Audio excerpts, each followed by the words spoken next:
Can you hear me? I can. Can you hear me? Yeah. What up, baby? How you doing?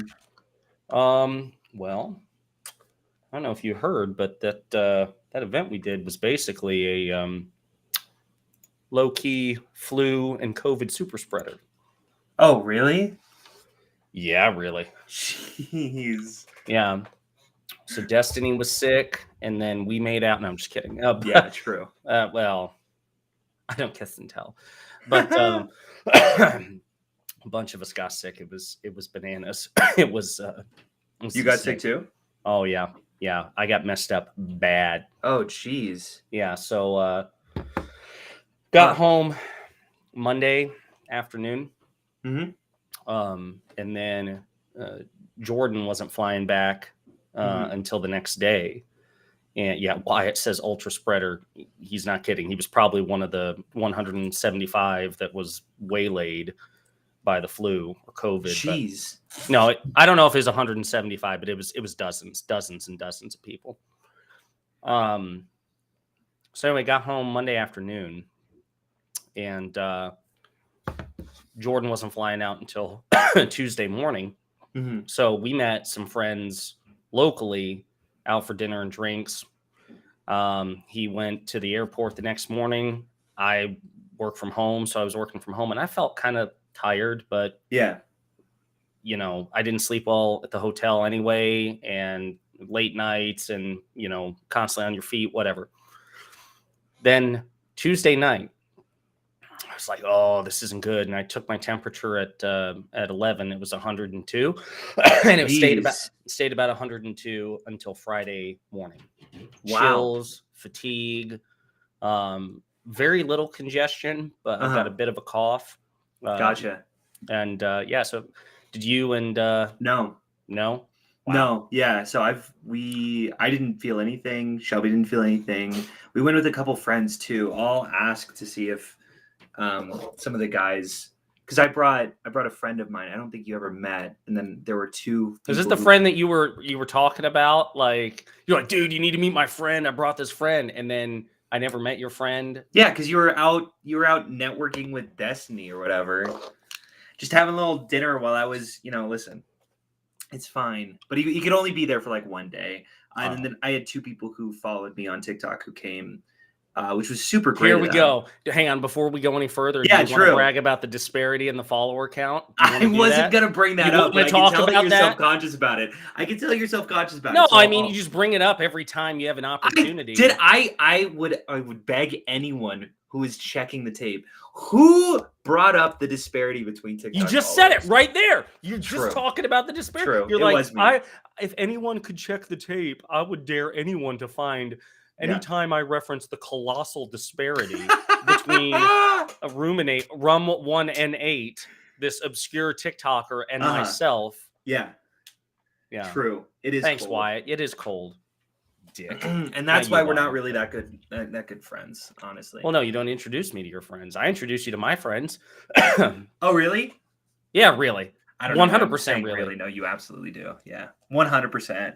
I tried, anyway. I was like, oh hey, where were you? And you weren't there. And then I had a few people. I don't know if you ever met Angel. He was a guy who followed me and came. Yes. Yeah. So he's super cool. Yeah. Wait a minute. Is Angel Mr. Me? Yeah. Murma. Yes. Yep. Murma. Yeah. Yeah. Yeah. No, he followed me and he reached out to me. And he saw my TikTok about it and he was like, hey, you should. I want to come down. And I was like, heck yeah. That's what I said verbatim. So anyway, in case anyone's checking the, are we live? We're live now, right? Yeah. 100%. So are your pants on? No. Is that okay? No, not really. I mean, you can keep them off. I don't care one way or another. See, it sounds duck like off a water's back or water off a duck's back. Beautiful. Fucking love that. That's the incredible. That's what sets us apart as professionals. But anyway, about the runoff election. So we both went to Georgia, in Savannah specifically, and we canvassed for our boy Warnock. And you're welcome, America. He got elected. He did get elected. I just want to share this real quick. This is our Yeah. boy Murma. He The is real Mr. Me. He came as well. Yeah, good dude.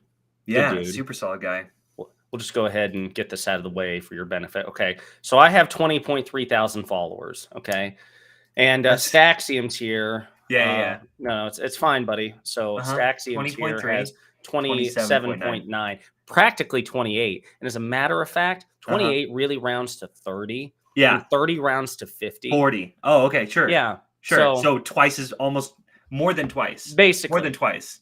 And look at all these likes. 1.5 million likes. God. Oh, you're what is so this? Jealous. Well, I'm not jealous. I'm not jealous. You're jealous of you're jealous of how many views I get. I know. I could hear it in your heart. Whatever. Anyway, but yeah, you're welcome, America. We're not got elected. Yeah. And it was great. Did you watch the video that the live stream or the video that he put out? Who put out? Destiny. Warnock? Destiny? No. Destiny. What was the? We're talking about the one who what really did he put matters out? here. Okay, yeah, true. Destiny true. put out I a. apologize. I'll link it to you. We won't watch it here. Although I do make an appearance. Oh. It's the award show, the one that you had to miss because you guys had to get back. Yeah. On Sunday. For sure. I'll link it to you. Okay. But yeah, 300 volt. Did you? So you didn't? You didn't see the stats or anything? Did I not send you the stats? The stats on how many doors we knocked? Doors knocked and all that. No. Oh. No.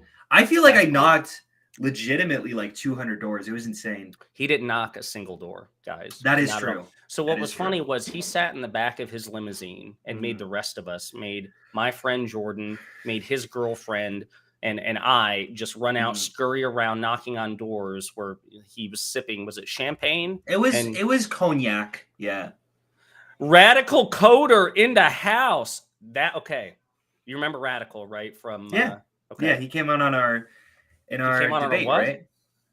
He came on our what? Huh? What? That's what I said. This is a PG-13 show, okay? Yeah. I'll mute myself next time. I'm sorry. Yeah, please do. We don't need to be talking about when and where and who Radical has come on, okay, without his consent at first. You need to be getting his approval to disclose this information. I miss you, Radical. Listen, okay, I know this is kind of schizo talking here, but in that video that I'm about to link you, Radical is like the special appearance. He gets the bulk of like the prologue of the video because he ambushed Destiny in the lobby to challenge him. And this took enormous testicular fortitude. Very proud of him. You challenged him on what? A debate. As a matter of fact, I may end up bringing him in here. Radical, if you are in a position to talk, respond in chat and I'll send you a link to the restream as long as you have pants on. We'll get you in. Yeah. But no, it's really cool. I need to send you this link. I'm sorry. So you talk. And I'll check it later. But yeah, so Warnock won. We got the 51st Senate vote, and then it promptly turned to the 50th Senate vote because Sinema just left the Dems. So kind of grateful that we got Warnock now that we don't need Sinema. Yeah, now we don't have to appeal to some disgusting centrists, some nasty independents. And centrists are despicable. There's no doubt about it. Now they're better than MAGA Republicans. I mean, easily. Yeah, morally and intellectually superior in all ways. But I don't think you sent. This was the Destiny video. Yeah. Okay, so you bookmark that. But bookmark it. You book. I'm sorry. Are you technically part of Gen Z? You're millennial still. Wait, no. You bookmark links that you're just going to check out once and then you remove them from the bookmarks? I'm not saying I bookmark it. Now I put it on a special playlist on my YouTube chat called My Appearances Elsewhere. You're in that. You are in that list. I'm so lost what's happening. I was making fun of your boomer ass for just throwing it in bookmarks and then it's a phrase. It's a phrase. It's one link. I'm sorry, I didn't consult Urban Dictionary to see what like a contemporary word for bookmark is. Whatever you do. Wait, bookmark has a technical definition when it comes to. Save the link. Just save the link. Thank you. I will. No problem. Jesus Christ. Does that verbiage meet with your approval? Yes, it does, because bookmark is referencing. He is deflecting, Wyatt. That's exactly my point. This is exactly my point. This is what he does. All he contributes to this relationship right here is he humiliates me over the fact that his TikTok is like this. Superior. Yes, it's got twice as big. More than twice as big. If we were measuring, which we can get a ruler if you want, it would be about twice as big. You know, mine would be about 7 inches, 8 inches easy. The funny thing is, there is such a thing as too big in TikTok, especially. Sure. I'm sure that's what people have told you. I actually hear that too big a TikTok is actually uncomfortable for people. So yeah, you don't get to have that. Loser right now. So anyway, I do. Yeah, this is what he does. He just he humiliates me over the comparative size of my TikTok account, and then he insults, which is twice as big, by the way, just in case anyone was checking. And then he has the temerity to insult my choice of language because I said I do like temerity, though. I do like temerity. That was a good choice. Temerity meets with your approval. It does. It does. I sign off on that. Thumbs up. Whatever, man. Easy thumbs up. But yeah, if you really want to get into a dick measuring contest, no, I was talking about TikTok. What were you talking about this whole time? I'm sorry. Oh no, it's an expression. All right, we're not talking about penises right now. That would be deeply inappropriate. Again, PG-13. Okay? Exactly. No. We could always look at the views of how many TikTok videos I get and the most recent one, and just check that one. Yeah. Well, listen, I'll be honest with you. That's because I'm not constantly on thirst TikTok like you are. True. See, I put out like actual policy-based political. I have my beautiful little face just riding for me. It's not your face, it's a problem. I don't think anybody could recognize your face because it is always the center of the camera is always pivoted towards your belt buckle. Always. Yeah. It's madness. What, are you shaming? It sounds like you're shaming. It sounds like he's shaming. No. Rum1n8. This is how rumors get started.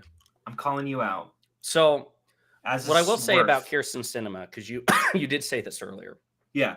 We're not necessarily rid of her because she's made her intentions clear that she intends to caucus with Democrats like Angus King and Bernie Sanders. And this is actually the funny thing. So I'm going to bring this up too while we're talking. Because conservatives, Republicans in particular, have been doing this like weird victory lap about Sinema resigning. And I know you want to talk about Sinema resigning at length, and we will get into it, but it's like, let me bring it up here. So like actual justice warrior, Sean, who again is one of my conservative white whales in Destiny's orbit. Wait a minute. Can I do this? How does that look on your? That looks great. Perfect. So he's like, all the progressives who wanted to toss her from the Democratic Party should probably avoid wishing on a monkey's paw from now on. Ha ha, I got you. But it's like, bro, she says in that very clip that this decision won't change how she votes or what she believes. And she votes with President Biden, I think 90% of the time. That's her congressional record. Yeah, but to be fair, that 10%, she's definitely been a stick in the mud for major legislative pieces. No question. But this is not the victory lap they're pretending it is. So I said, unless she's lying, she'll still be caucusing with the Dems, and your party is still why would Senate. Why would Sinema lie? Why would Sinema, who campaigned on being an ultra progressive, ever lie about her specific positions? Yeah, sorry, no, I'm definitely not on the. I'm very critical of Sinema. She's probably well, you should be. I don't like her either. And to be fair, and to be, hang on one second. Yes, hang on one second. Okay. And to be very clear, sorry, I got to send this to Radical because he finally DM'd me. To be very clear, I don't like Sinema either. And I think this stunt was a cynical, narcissistic, publicity stunt and might potentially save her from, being primaried in 2024. I don't like her either. I'm just saying people are like, haha, she's basically going to be a Republican now. Oh, yeah. No, those are Schumer. Fools. Like, she's definitely not. I mean, Republicans have made themselves very there's very specific policies that Republicans are very strong on, one of which is abortion. And I do not think Sinema is pivoting away from that. She voted with the Democrats on the Women's Health Protection Act, and I think she'll continue to do so. I think she's kind of pushing herself as a centrist, a little bit libertarian slant, socially left, fiscally conservative, things like that. being independent looks so good. Defense sitters, 100% to look good. Not much will change, I bet. That's probably a fair analysis, but she's definitely been.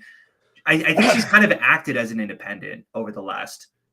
She's been 2 years or so. She's been a foil, that's for sure. Hey, I wouldn't. Real quick, Yeah, I'm sorry. Did you attach your socials to this? You pair your channels and stuff? I thought I did. Make sure you did, or make sure you will. Yeah. Do. Let me. Because I thought that I did it once and then it just remembers that. Is that not the case? Probably not. Ugh. Yeah. Okay. Way to go. God, you're so. Should I leave and then come back? Is that? I think you should just leave. To be honest with you, Sounds good. I'll leave. Bye. With your 30,000 TikTok followers. I'll be right back because I know that you need. I know you need me, and I know you need my following too. I do need you more than ways than one. Be right back. I'm gonna double check everything's linked up. All right. Cool. Ha! Loser's gone now. Do you feel the sex appeal in this place just enhance now that it's just us? Let's see. Sinema. What's a good slogan here? Sinema skips out. I'm looking for some like sort of alliteration. We got him. That's right, Wyatt. Sinema.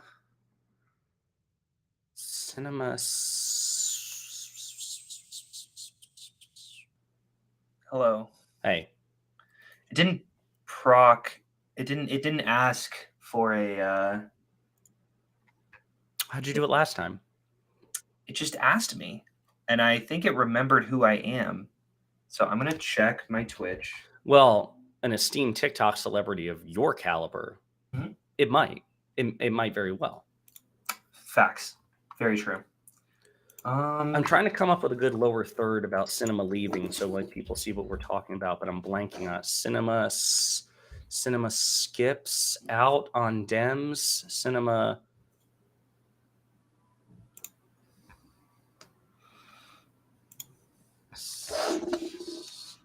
Did you know that I haven't been following you on Twitch until right now? I don't blame you. I can't even remember the last time I looked at my Twitch account. So I'm not. We can figure this out later. Not working. But I don't think I'm live right now. So that's kind of lame, kind of sad. I definitely did it last time. And you did do it last time. Yeah. Here's the thing. I really wanted to, but then I realized that I would have to be associated with you, and that might. You are associated with me. A lot of my street cred, you know. Well, so now I won't dispute that, but you are well known as an associate of mine. That is true. And I'm very. Everyone at the event was like, "Oh my God, is that Rum1n8's friend?" I'm like, booty call, more like. That is true. That was the only room that you would ever be in where you would be. I basically had to bribe him. I'm trying to come up again. We'll figure it out. Yeah. I think we might have to come back to this. I might have to do some digging because I'm checking all of the settings and I'm just not seeing anything on how to attach my shit. Need help. I do. Yeah, maybe we want to do this later. I don't know. Yeah, that's fine. No, it's fine. Okay. See. Anyway, I'm taking this. Yeah. So you think that the switch from Sinema was pretty uneventful? Is that right? Yeah. As a matter of fact, if I'm being perfectly candid with you, I think that one of the best things that we could have done. Excellent lower third. You like that? I do. Legitimately, I think that one of the best things that somebody could do is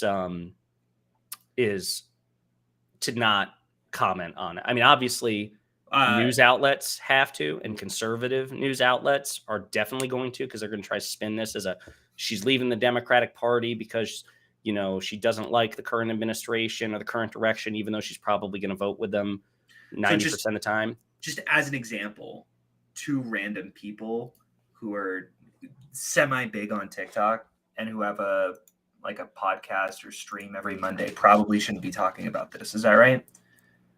Just want to make sure I understand. where you're coming from. No, the cat's out of the bag now. I mean, like it's done. And it's been a story for 2 or 3 days. But True. I think that I don't know if President Biden has commented on it, and that's great. He shouldn't. This is beneath his notice. He should He should basically treat it as she'll do what she's told, as she has 90% of the time. And now we flipped a seat. We flipped a seat. Me and you flipped a seat. Basically. I mean, the thing is, it's funny. Us alone. No. I think it was good that we allowed Destiny to contribute in some minor way. Yeah. You know what I mean? 100%. 100%. I'm without us, where does Warnock sit? Basically nowhere. He wouldn't be sitting. He'd be sitting, I guess in his church office, in Georgia, for sure. Not in DC. And you know who would be sitting in that point? Walker? Senator Herschel Walker. Yeah. It's terrifying. So got any good stories about canvassing? No, I mean kind of uneventful. I wouldn't know. I was in the limo. So that's true. You weren't canvassing. You were graciously allowing us the luxury of your stretch limousine. Are you still a little sick? A little bit. A little sick. A little bit. But let's see. Sanders' comments towards Sinema felt weird after her announcement. What? I didn't see Sanders' comments. Oh, well, let's pull them up. He threw a bit of shade at. He did. Called Sinema corporate Democrat who sabotaged legislation. I don't disagree with this. No, it's good stuff from Bernie. We couldn't have done it without you guys sipping champagne. Exactly. I kind of like. We can talk about the timing, but I don't think this is inaccurate. Like we can talk about how this. I don't know. I think this is fairly accurate. Yeah, if you want to play this clip. Well, do you can you hear it? He isn't talking yet, so no, I can't hear it. Okay, that's fine. Hang on 1 second.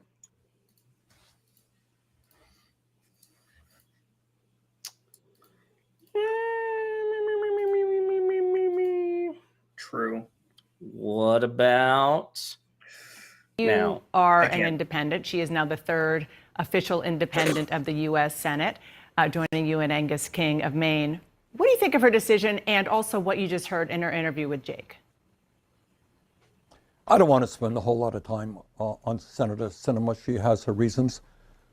Donna, I happen to suspect that it's probably a lot to do with politics back in Arizona. I think the Democrats there are not all that enthusiastic about somebody who helps sabotage some of the most important legislation that protects the interests of working families and voting rights and so forth. So I think it really has to do with her political aspirations for the future in Arizona. But for us, I think nothing much has changed in terms of the functioning of the U.S. Senate. The good news is that we now have 51 votes. We'll have a majority on committees. It means that we can go forward and start protecting the interests of working families and deal with the reality that we are increasingly living in an oligarchy where the billionaire class and large corporations control almost every aspect of our country. So I would hope very much that with this new majority, Democrats will sit down and start fighting for the needs of ordinary Americans. So I want to talk about some of those issues in a second. But first, you were a very important figure on the campaign trail for progressives ahead of the midterms. All right. I think that's all he had to say on Sinema. I think that's a very fair, and I would probably back him up on almost everything he said right there. She has been a thorn in the side for major pieces of legislation. Like, yeah, she has sided with Democrats for a lot of the smaller pieces, but was it Build Back Better that she gave the most fight for? I'm trying to remember. I just remember talking about her all of the time because she never. I think for her, the specific policy item that I remember that she gave the single biggest opposition to was increasing taxes on corporations, was increasing the corporate tax, which led to the perception or increased the perception that she is beholden to large corporate donors, which is, many suspect, the reason why she has transitioned, from a, Green Party kind of wannabe, right? Yeah. A dyed hair dyed in the wool progressive to what she is right now.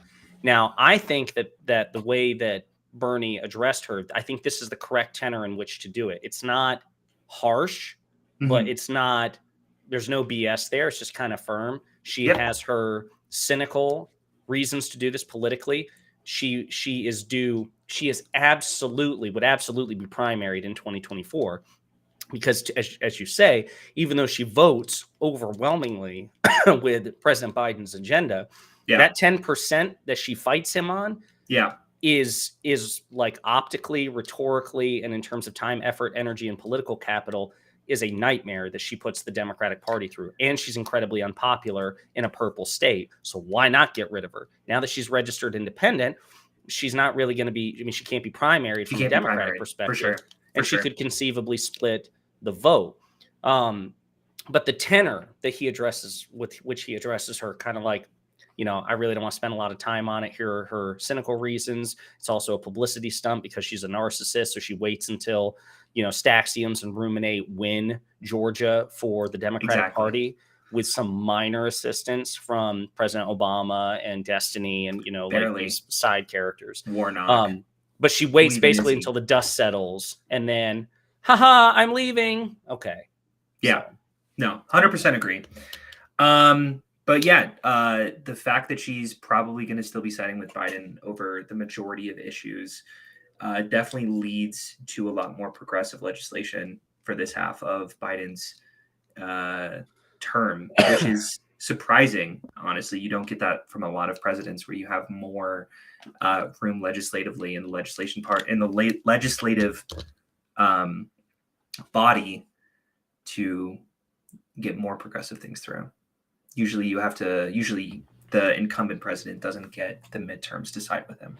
Right. So I don't know. I'm not doomer pilled on this until she threatens to start caucusing with Republicans, which I highly doubt she would do because, again, not to say that she's incapable of lying, but her lies have been over like a longer period. Like it's been like an identity theft of sorts.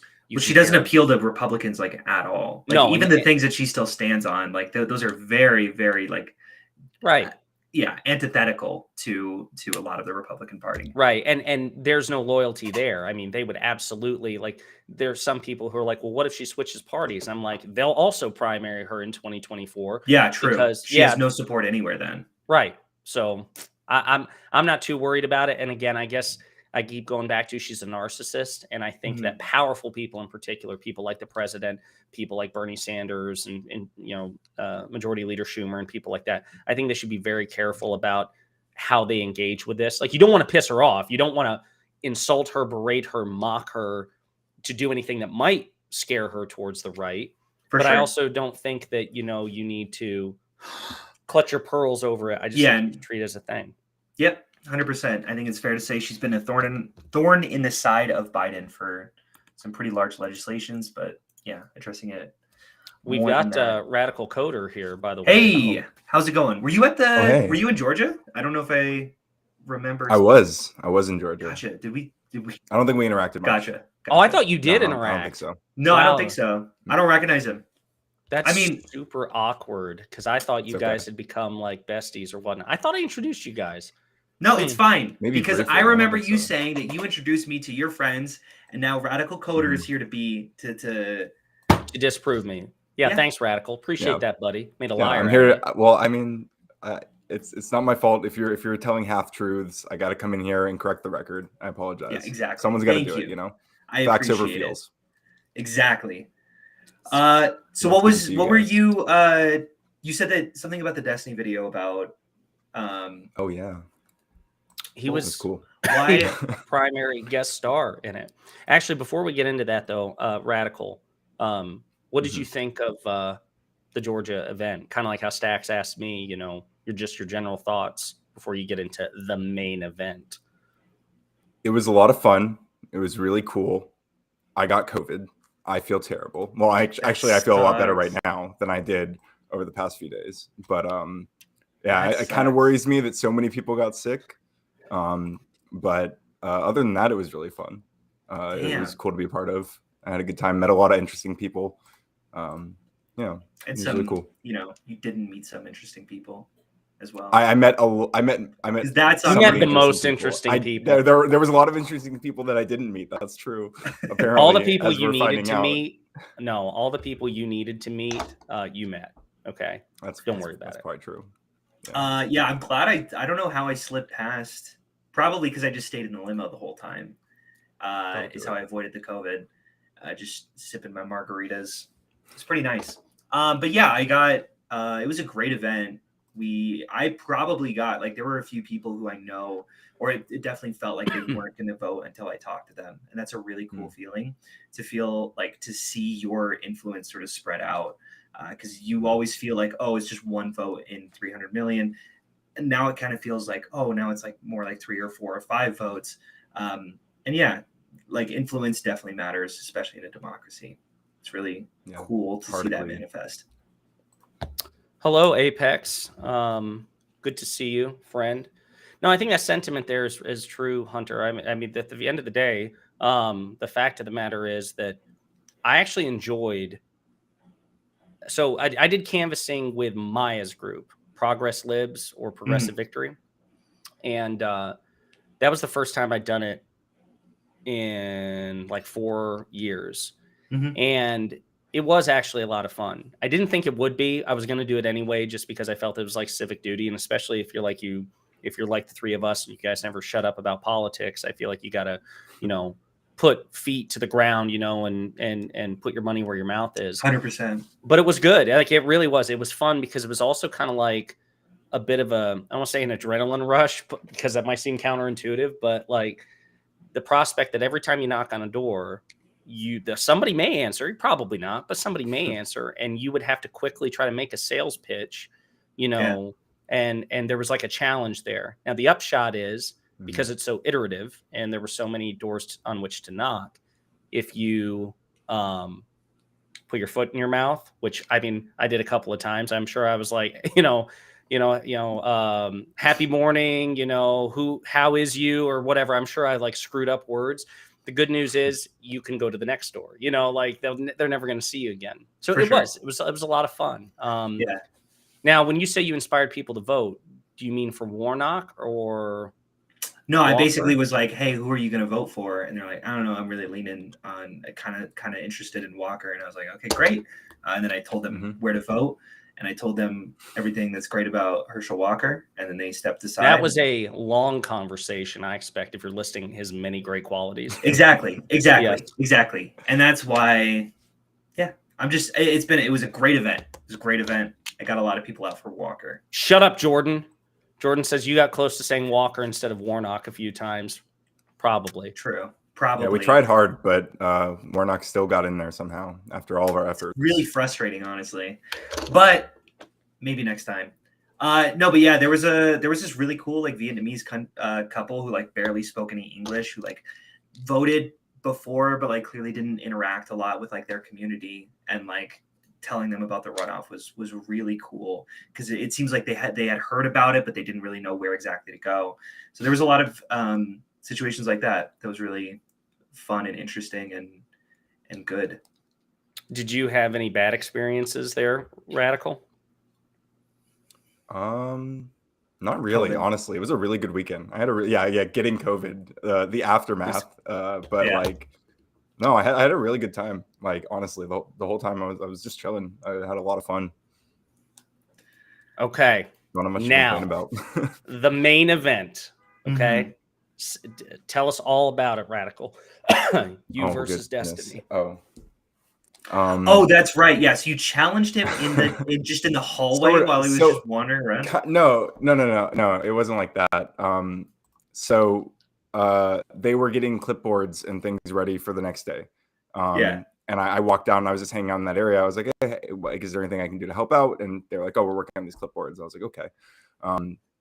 So I was hanging out there just talking, and I guess I'm sure I brought it up because I was like, oh yeah. Or I don't know if anyone asked if I'd talked to Destiny before or something, but he was right there. And I was like, oh, I've been meaning to talk to him about this critical race theory math book that he referenced a lot, because I I have issues with the ways that he talks about it.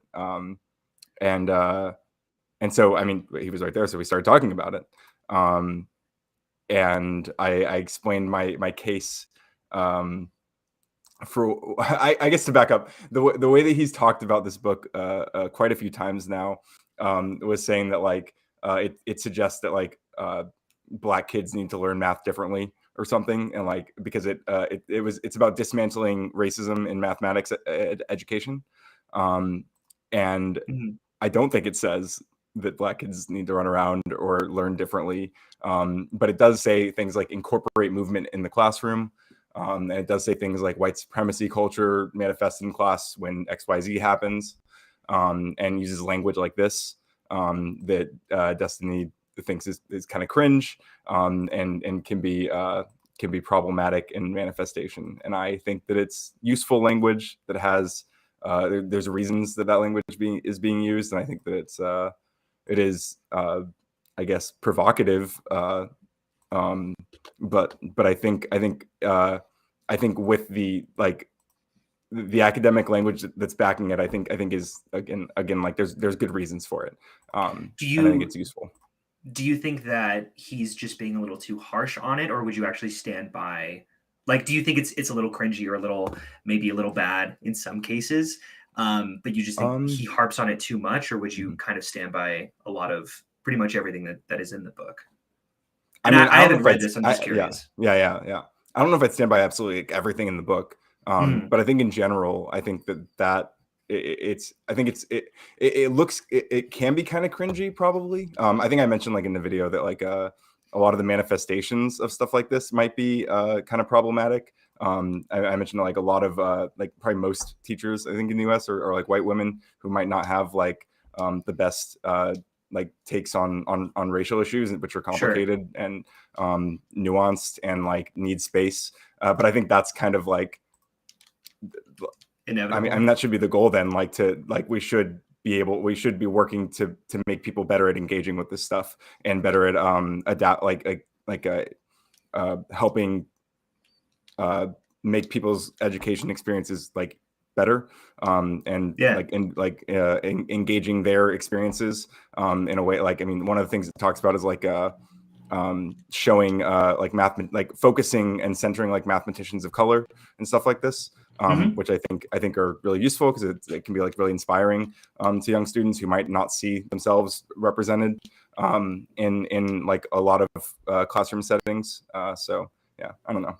Well, so I was going to say, so I obviously didn't expect you to be on here, and I didn't expect to be discussing this until you popped into chat. So I did not review the video, and obviously Destiny is not here, so it'd be preferable if someone could like steel man his position. But you're really the only one who could do that because you. Unfortunately, I just haven't seen the video, or I haven't read the book, so I can't really steel man the position when I haven't read it.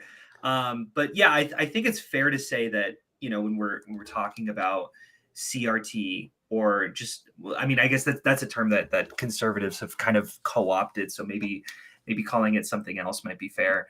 But just like teaching about racial awareness in schools, there's a lot of ways where it can be done poorly and implemented a little poorly. But that doesn't mean that we don't try or don't focus in on that or don't.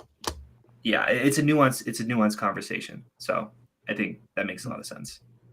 So I know the book is also. I'm sorry, real quick. You read the you pulled up the exact language out of the textbook, he right? Did. Destiny did. Destiny pulled it. Yeah, he got. I think he posted on Discord or something, and people sent it to him. Was it as you remember, or I'd say so. Or was it inaccurate and he actually was more correct than you recalled? I am sympathetic to the cringe he feels when reading like white supremacy manifest in the classroom in these settings, because I think that a lot of people don't think about a lot of the ways that these things manifest in those terms, and I think that like we associate those terms like specifically with like I mean, you think white supremacy, you think like the KKK. You don't think like learning styles that may have been like implemented at a time when schools were segregated. and I think that's kind of the distinction that needs to be made. You weren't making the argument, or is the book making the argument that not that the learning styles originated at a time of segregation, which is obviously a manifestation of white supremacy? That's one claim. Hey, these tools used in praxis originated at a time where white supremacy was even more overt. That's one claim. Another claim is these tools are a manifestation of white supremacy, like they are inherently white supremacist. That's not. Is that what the thing is? I wouldn't say so. I don't think it's like inherent. The word inherent there is maybe part of the problem that I think is like the idea. A lot of the values that are like tied, the values and ideas that are tied to like quote unquote whiteness doesn't mean that those are like ideas that are exclusive to white people or that can only be used by white people, but rather that like as the forces of like the forces of whiteness were at work, or at their highest, at their peak, I guess, like when a lot of these things were instantiated. And so like a lot of expectations about how these things need to be learned originated at that point, and I think have kind of been assumed to be the norm. But there are a lot of different learning styles, right? Like throughout the world, that might have some contradictions with the way that we approach it here. I just put up this comment here by it's Matt from Discord, but I never actually learned how to pronounce this particular username. Lataviant.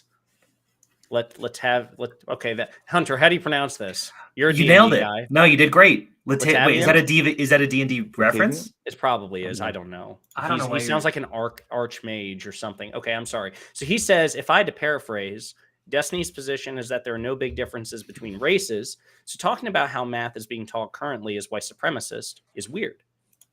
What do you think?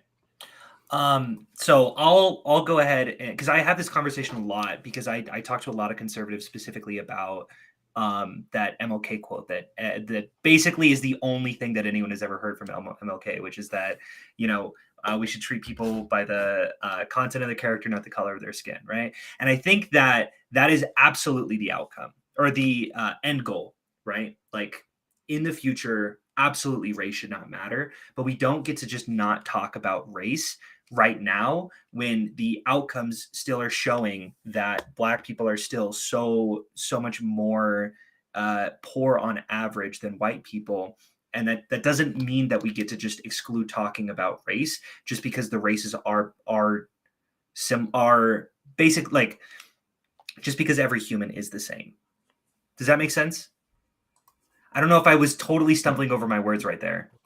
No, I think you were talking about the the critique that like critical race theorists might make of liberal colorblindness is that like, well, like sure we can like we say judge everyone by the content or character, not colors, of course, but we also have to acknowledge that like the color of someone's skin might impact the way that other people treat them, or that might like change or might suggest something about why they're in like the situation they're in right now, like based on like where their family was like allowed to live, or like based on what schools they grew up near, and they're like there are a lot of like historic reasons that for this that interacted with that skin color, like because we still we still see racial outcomes with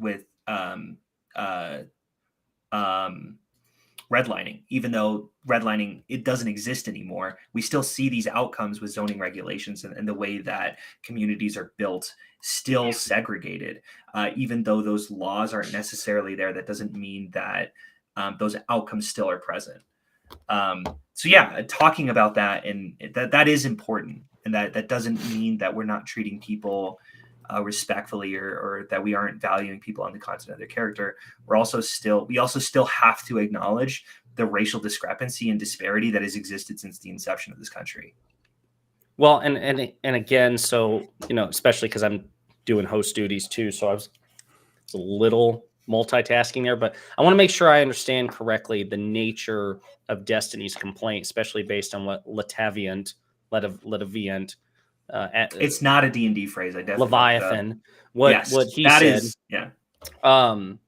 Which is my understanding is from what you're saying that there are alternative applications of praxis when it comes to teaching math, and the current standard was taught at a time, or did it originate at a time of school segregation? Could we clarify that one first?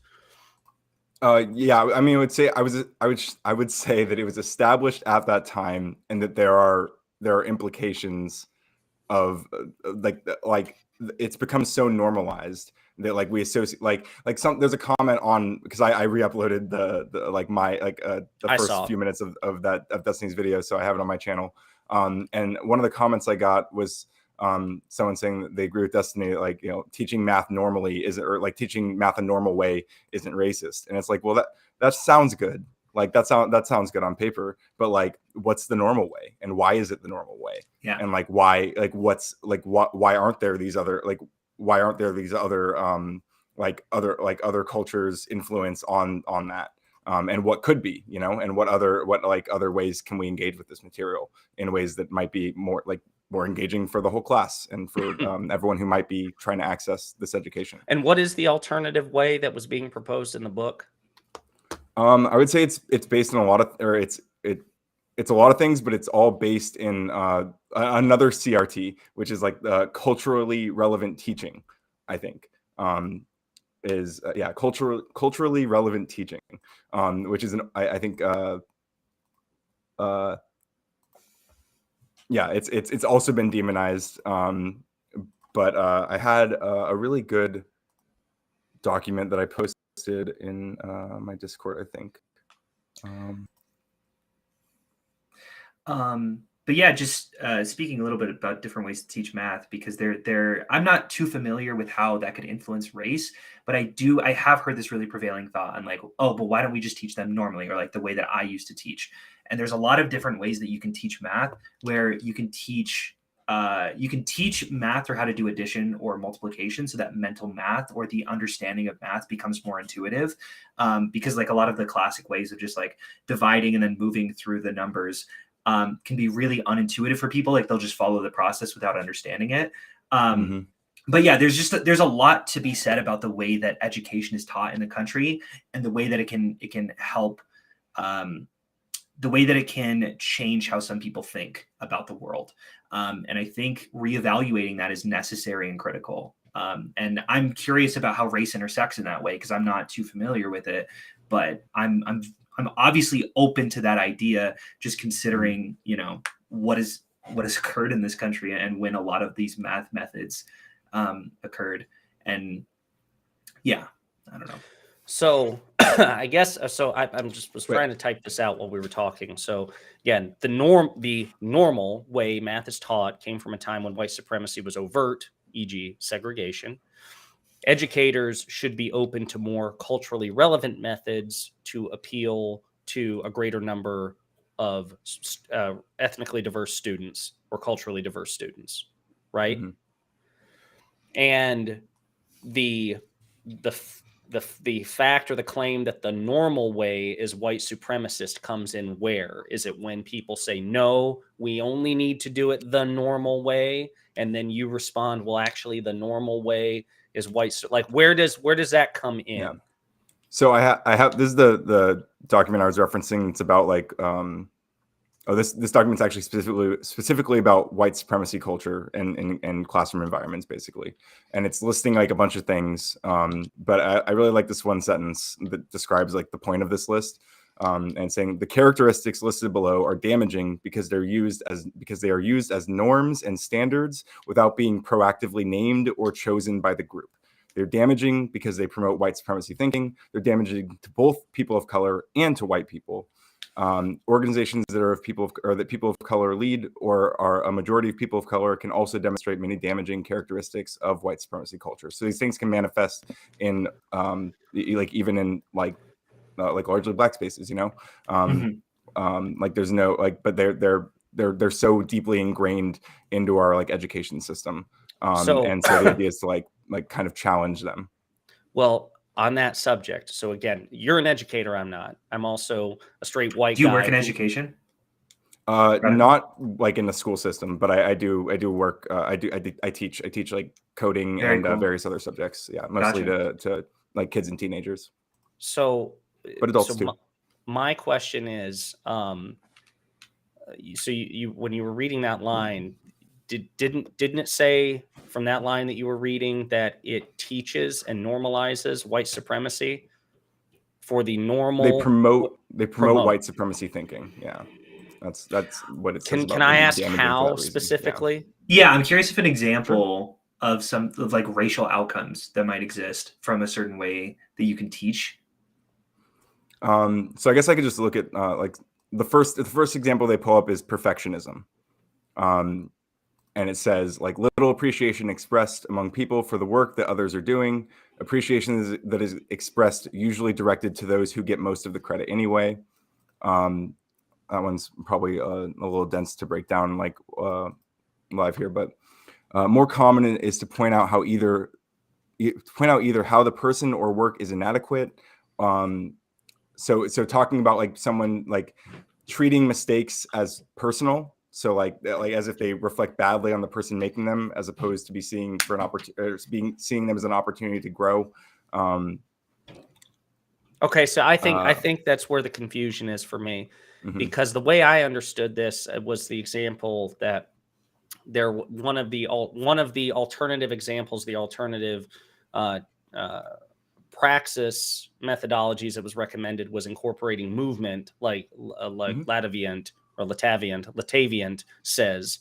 And when you were talking about, I was talking about how the absence of that would promote white supremacist thinking, and now you're talking about kind of how like teachers, like math teachers or just teachers in general, reward correct answers, or how they deliver, I don't want to say reprimands, but how they respond to incorrect answers given.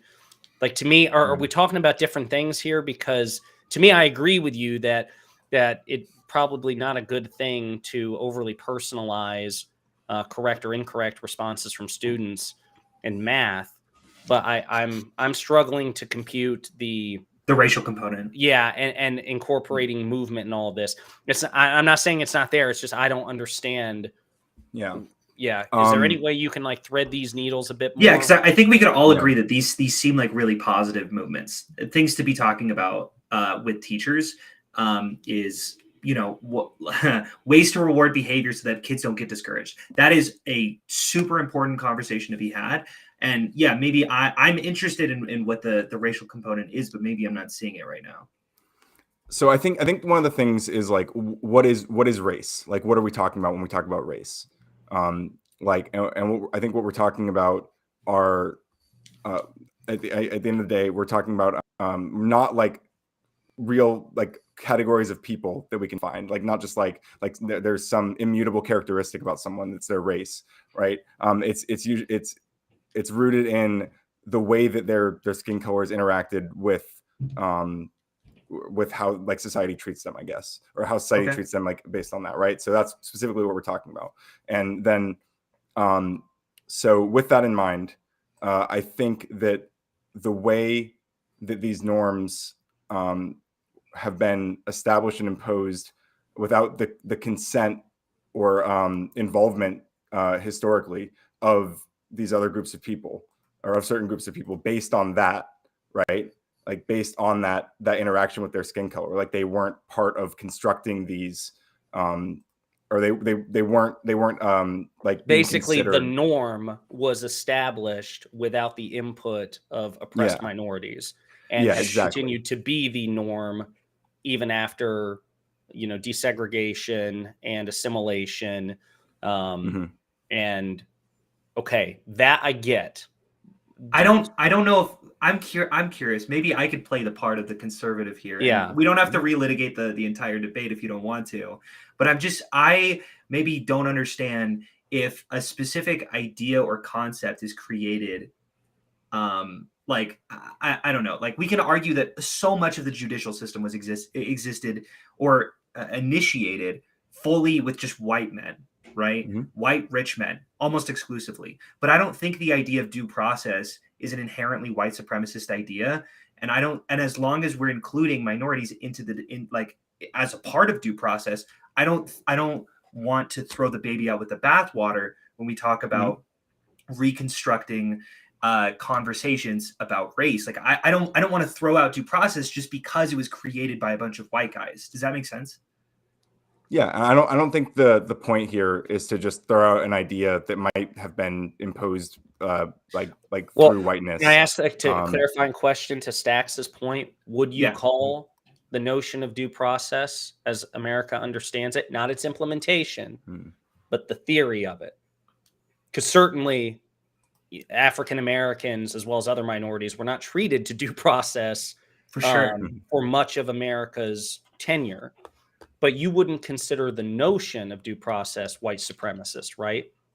Even though I'm asking radical. You clearly don't. Oh, right. So no, I mean, I don't think so. Not, and I think even these even like the idea of perfectionism, like this one we've brought up so far, like it doesn't.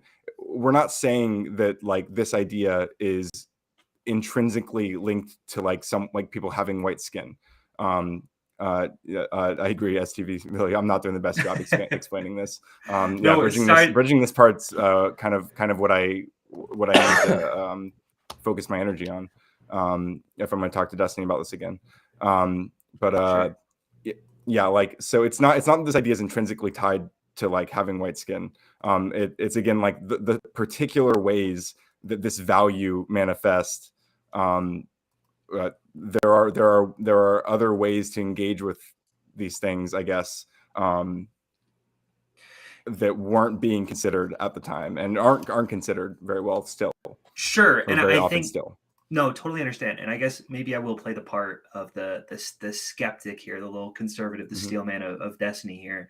But I guess from my perspective, you need to talk like him, please. Okay, I can't do impressions at all. I'll just do the classic Rum1n8 thing where I'll just do a Jordan Peterson impression. You mean and just pretend Kermit? like it's yeah exactly. Just do a Kermit the Frog impression. The archetypical dragon is, and just pretend like it's basically anyone. But I don't know if I fully understand just looking at when something began and just saying, hey, the fact that minorities weren't included in the conversation, I don't know if that inherently means that this topic is racial, if that makes sense. Like, because like I use the example of due process, and when we talk about the ideas of perfectionism, I think I would need a little bit more of how is this affected racially? Where are the outcomes where Black people or whatever race we're describing here, where exactly is the racial outcome that we need to be looking twice at? Because just the fact that it existed or was in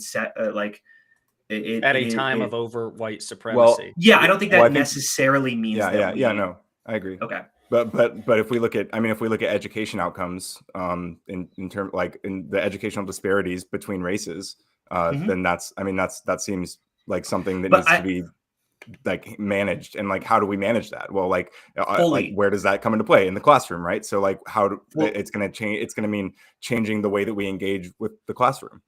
No, absolutely. But I think that we could have exactly actual colorblind education and still get racial outcomes, because minorities are poorer. They're gonna like white people are gonna have access to tutors. White people are gonna have access to secondary education, and we could talk about property taxes and how that affects the quality of the schools that children are going to. Like there is a ton of institutional racism that I am so quick and easy to point to and say, yeah, minorities are getting a bad rap in this country. But I don't know about these learning. Like I would have to see these learning techniques have racial outcomes, or at least like an interesting conversation about where the racial outcome is before I'm going to attach it to the word white supremacy. Now, if you just want to talk about new and interesting learning techniques that might benefit people of all kinds, right? Like we should absolutely be understanding of people with ADHD or autism or a lot of like learning disabilities to make sure that that people that kids can learn to the best of their abilities. But I think when we attach the word white supremacy, maybe I get a little confused because I don't know where that word came from. Like I'm not seeing white supremacy built into that system just because it existed at a time where white supremacy reigned supreme. Does that make sense? I think so. I think you're saying that you're having a hard time associating these values being used, like being the standard, necessarily with white supremacy. And like, so I guess what you'd like to see, and what I'd be curious, is something I should probably look into, or something that would be good to look into, are like seeing data on particular learning or particular like styles of teaching, and how they've impacted people, like through a racial lens, like how like whether or not these learning styles and these approaches are working better for white students than black students, right? Yeah, for sure. Because I think as soon as you point to like, oh, here's a cultural difference where black people are more likely to do this and it's not going to work for that specific learning style, that's the moment that I'm going to be like, okay, great, let's talk about white supremacy. Let's talk about race in regards to this education. But there's so many lenses that we can look through education, right? We can look through like an ableist, feminist, racial lens to determine how best to consider people. And I don't know if I see that racial lens right now, just given these examples. So yeah, as soon as I'll get an example, I'm super interested, but I don't know. So I'm going to take one more crack at trying to summarize for my own purposes Radical's position. I want to read this Radical and you tell me if I've got it right. This is your position. The normal way, aka perfectionism, for the purposes of this discussion, was created at a time of overt white supremacy without the input or consideration of oppressed or marginalized groups. It continues to be the dominant mode of public education today. Unlike the notion of due process with our justice system, it's not necessarily dominant because it's the best way to teach people, whereas I think we would say due process is the best means by which our justice system should run. And because we see racial disparities in public education, we should be open to a wider range of teaching methods and praxis that might be more culturally relevant to these oppressed or marginalized groups. Yeah, very well said. I think I agree with all of that. Okay. One last question. So I make sure, is inherent to the argument that these racial disparities in education are because of perfectionism, which also informs why perfectionism is a white supremacist teaching modality. Can you say that one more time? For the perfectionism, I guess, which is what we're dubbing the dominant means of teaching. Yeah. Yeah. No. Yeah. Can I also add there's like quantity over quality. I'm sure there's word. Yeah, I think we're just using this as sort of like kind of a catch-all. Yeah. Yeah, but I totally understand. There's probably like there's lots of examples. For sure. No, for sure. Because there are severe racial disparities under in an education system dominated by this paradigm, that is one of the reasons that this book or the source that you're citing calls this a manifestation of white supremacy.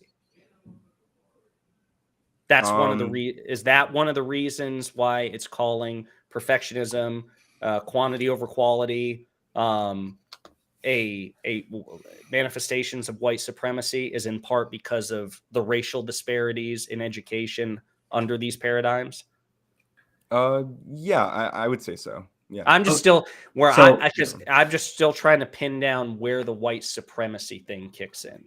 I'm not even asking for proof I think one of the problems again, I think like one of the problems is that we think when we're thinking about white supremacy normally, like contemporarily, we tend to think of like the very very very extreme values and idea, like explicit like a belief that there's like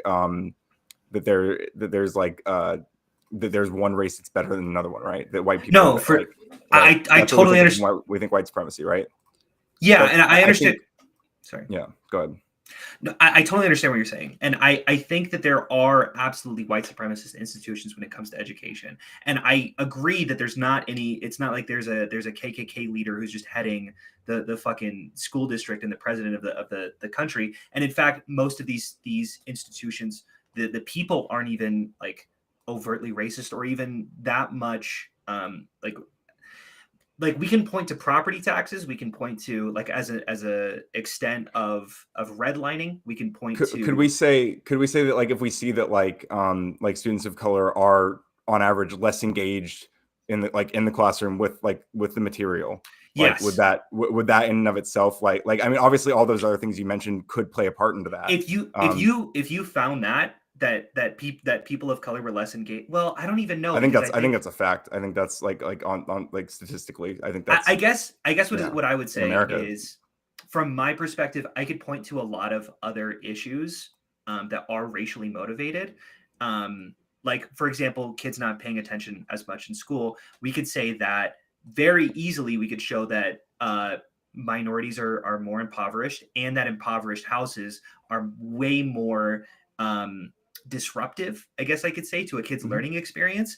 And so I could immediately attach to that and explain it through a racial lens. And I guess what I'm saying is it sometimes feels a little bit like an optics L when we're attaching all of these things to white supremacy, when we're trying to engage and talk to other conservatives or more centrist people who don't look through these lenses. I don't know why we are pivoting immediately to white supremacy when we can just say, hey, isn't this a better way to include more and more people? And we don't have to get into the racial biases. And then as soon as we talk about redlining or the things that I'm mentioning, those very clearly have an A to B to racial outcomes in the 80s affecting right now. So it just feels a little bit like an optics L, like we're almost asking people to disengage once they hear that word. I just think there's better ways to talk about these issues, if that makes sense. I agree. It can be an optics L because like people do disengage oftentimes when they hear words like white supremacy. I think that there's a tenet. One of the tenets of CRT, like critical race theory here, is that like racism is everywhere. You know, that racism like exists in like like in America, like because of our history, like racism manifests in all all sorts of under all sorts of unturned rocks, you know. And I think like opening people, like trying to encourage people to consider like ways that it could manifest that they haven't really thought of before. And that it might be more prevalent than most people consider it to be. I think that's a good conversation to start. And I think sometimes like trying to like take not the bite out of the term, but like changing it. Like changing what the like, because when people hear white supremacy, they are like, I don't think that black people are less than me. I think all races are equal or whatever. And it's like, well, like, what does that mean? What do you mean all race? Obviously, like it seems like they're not, right? If you look around and look at the position that black people are in, and you look at the position white people are in America, well, it doesn't look like they're equal. So like what happened? And you know, there's answers to that. There's a lot of good answers to that. Yeah, for sure. I guess from my perspective, we have so many easy wins, if that makes sense. Like we have so many easy wins. Sometimes feels like I could point to, I don't know, let's say like my girlfriend cheated on me or something, and I'd be like, oh, that's because she was a white supremacist. And it's like, wait, I don't follow that logic there. And it's like, well, technically, you know, we're all technically racist, and that might have brought, and I like, unless we see a clear A to B, I'm maybe a little uncomfortable with putting that thing there. Now we have so many easy wins here. When we talk about white supremacy in education, we can talk about property taxes. We can talk, like, when I say property taxes, I assume that everyone knows what I'm talking about. The fact that property taxes from one neighborhood fund the schools. So the richer the neighborhood, the better funded the school. That's going to have so much less social mobility between between the rich class and the poor class, like that's something so easy to point to that we can just say, hey, that's a class distinction that we have right there. When we talk about racial distinction, we can also say, hey, Black people were prohibited from living inside these neighborhoods. That's a racial thing. And we talk about ableism in the classroom. We can say, hey, if we focus on people just reading and not being able to listen, that's going to widely affect people with dyslexia. Like, we have all of these really easy conversations. I don't know why we're jumping to this. Well, technically, perfectionism is white supremacy. When we have, I guess, we have easier things to take the W on, if that makes sense. I'd like to read this comment by Lataviant again. Maybe if you want to argue that the existing learning culture isn't engaging enough to overcome the outside effects minority students face, that would be a better conversation, in my opinion. Are you it's kind of commensurate with what Hunter's saying? Yeah. What do you think about I that? think that is kind of the point. And not just overcome the outside effects, but also like to engage with the likelihood that their experience and culture like might be different and might connect differently with the learning material, and that like what they're like the ways that the ways that they've engaged with the world like might have positioned them to be better, like to be able to learn in better, like in different environments better.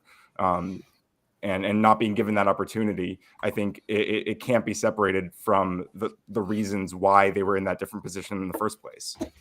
Yeah, and if I were to steel man your position, I could probably say something like, yeah, minority students are going to have, they're going to be probably more disengaged because they come from a fractured household, and if we just teach in this sort of like rote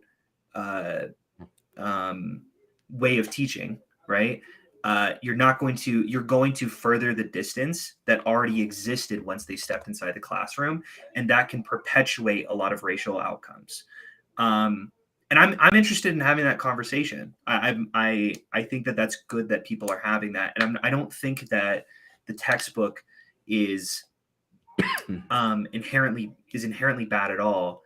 I just I just feel like the wording could definitely be a little bit better when it can be pulled, when we all know that like this is sort of the battleground of the culture war right now. Why we're leaning towards words like white supremacy when we have so much easier, like better words to describe these issues. I'll say this in Radical's defense too, and this is why I because again we kind of put him on the spot here. True, so, I do feel kind of bad. I'm sorry. We were going to talk about it. So true. So we'll also, because again, number one, you and I did not review Destiny, the video with Destiny, which I would have if I thought that he was going to be showing up tonight. I would have done that in advance. I'm sure you would have too. Yeah. So we're kind of all unprepared for this, and I was still just kind of in real time sussing out everybody's positions because I wasn't wrapping my head around it. But I will say this in Radical's defense.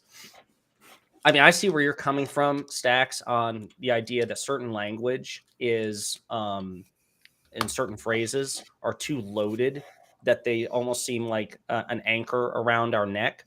And I actually subjectively agree that white supremacy is one of those phrases where I feel most hesitant to apply to a situation like this. Yeah. At least based on my current understanding. I'm not persuaded of that yet.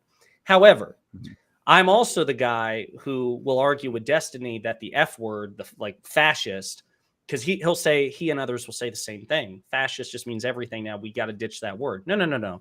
I think fascist, I am subjectively not willing to part with the word fascist because it hurts conservatives' feelings, because the reality is conservatives do this with every label they don't like, and they're very good at it. CRT is a good example of this. That had a very specific reference point to, you know, this graduate level academic paradigm. And now it just means whatever the hell conservatives, want it to mean at the time. It means, teaching about Ruby Bridges in first grade. Exactly.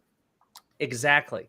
We're never going to get ahead of conservatives on that. And that means, well, if we constantly go, okay, we got to ditch this word, we're going to be ceding ground forever. I also feel that way about white privilege. A lot of people are like, man, white privilege is too divisive. Sure. No. I think it's very often explained poorly. But I'm not willing to part with white privilege because I think it actually has utility, and I think it perfectly captures what it intends to mean, just like the word fascist. And so I will agree. I will offer this to radical. I am open to persuasion on this. You have not persuaded me yet based on the current description. Right now, I kind of default that, man, I think that white supremacist label, it's there, but it's like, break glass to use, you know what I mean? Like you need to use it for very specific reasons that are easily defensible. But I also, I don't necessarily believe that simply because a word is loaded or a phrase is loaded and conservatives weaponize it in bad faith, like fascism, like white privilege, like CRT, that means we're obligated to give it up. I think it's a case-by-case basis. Yeah, so I definitely agree with that. Sorry, I don't mean to talk over radical. No, I like it when you say you agree with me. That's great. Yeah. No, because I do feel that way about white privilege a lot, where people are like, whoa, that doesn't mean that like white privilege. Like my friend got like a house donated to him from his like fucking grandfather. And I was like 100% calling him out on white privilege. And he was like, no, it had nothing to do with that, what I'm white. And I'm like, no, fuck you. Like, absolutely, we got to call this white privilege. Absolutely. Like, I don't want to leave that phrase behind because conservatives don't understand what privilege means. They do, but they poison the well like Christopher Rufo did with CRT. I'm talking about like not conservative pundits, but like conservative, just like everyday people. I think that humans, they genuinely conservative humans, not the politicians. Yeah, exactly.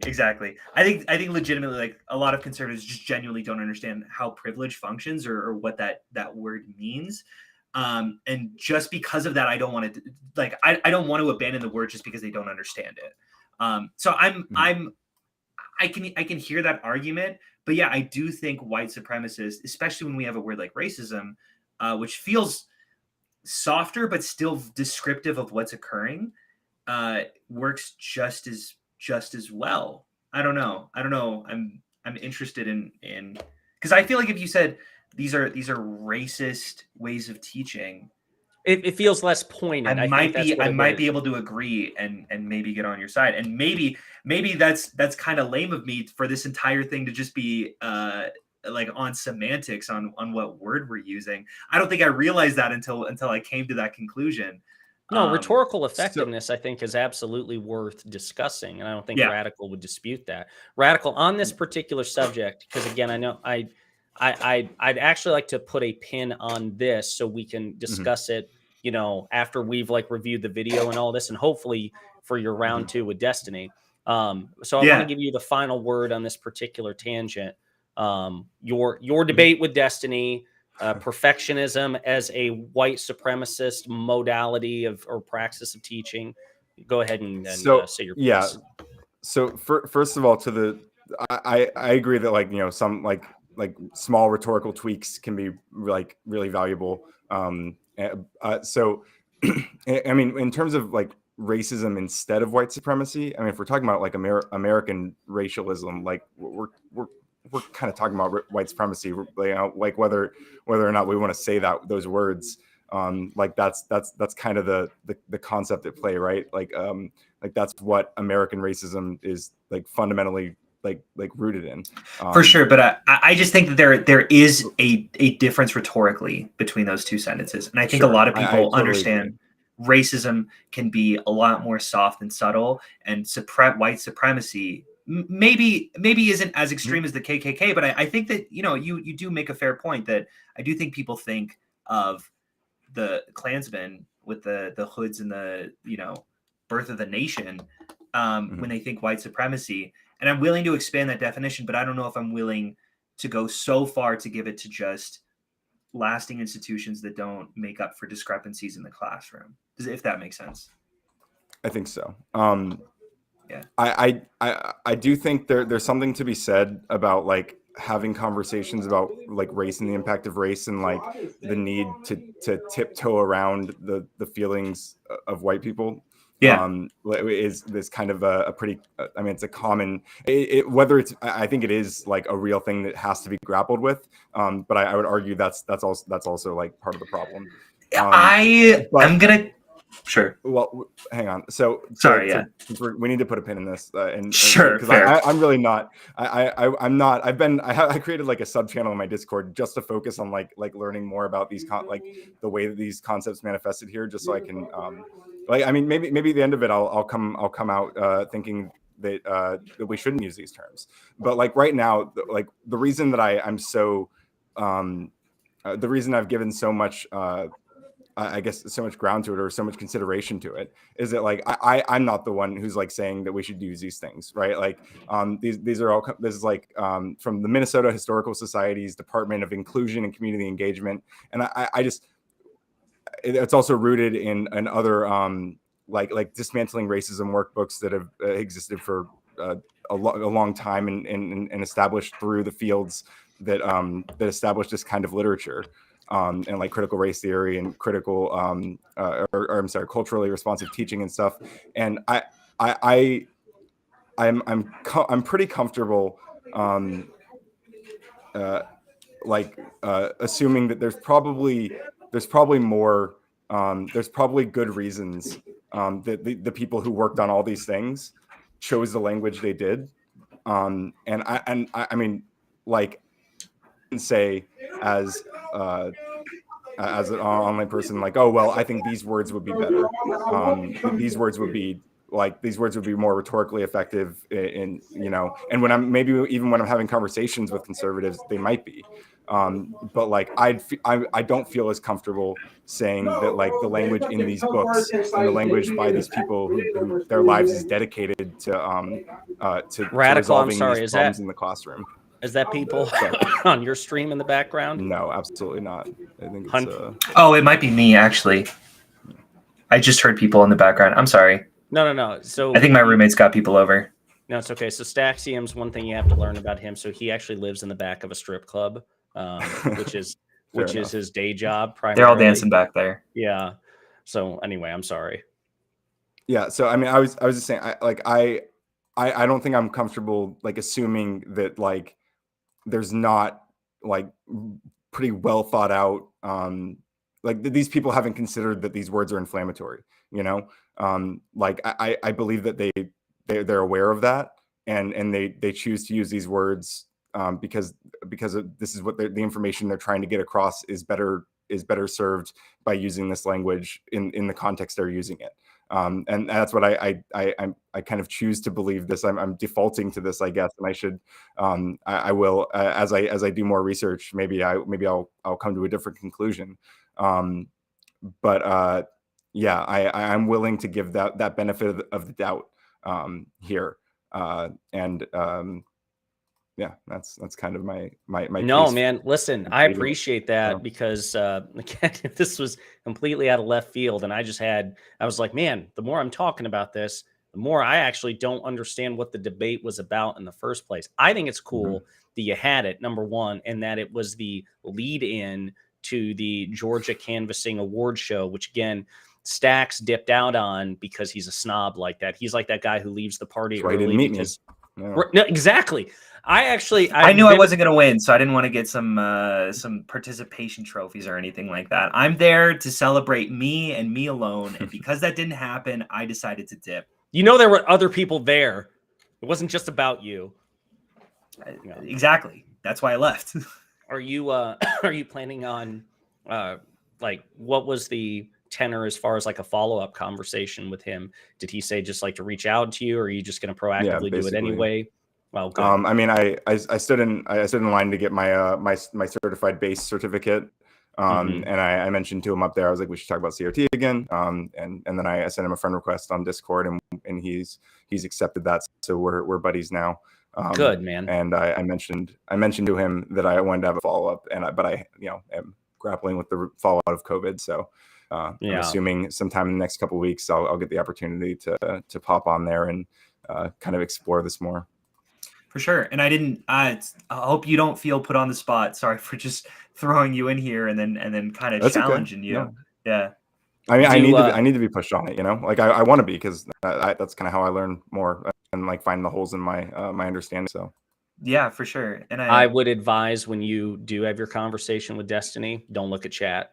I did I first won't. time, True. and it was so stressful. Dude, tell me about it. So and I'm not usually in stressful situations. I typically like know no stranger, but I'm like, oh, this is uncomfortable. Brutal. Yeah. So I had when I debated him, my mic wasn't set up properly, so they could hear me, but I couldn't hear them. Or I guess my mic was set up properly, but my headphones weren't.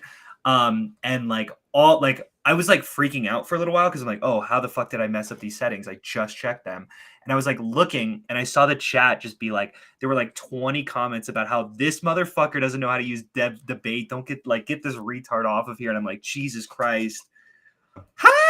And 19 of those messages were from me, by the way, on a bunch of alt accounts. I'm like, I hate this guy. He's the worst. Yeah. He's like, this guy would never meet me in a real life situation. So F him. Yeah.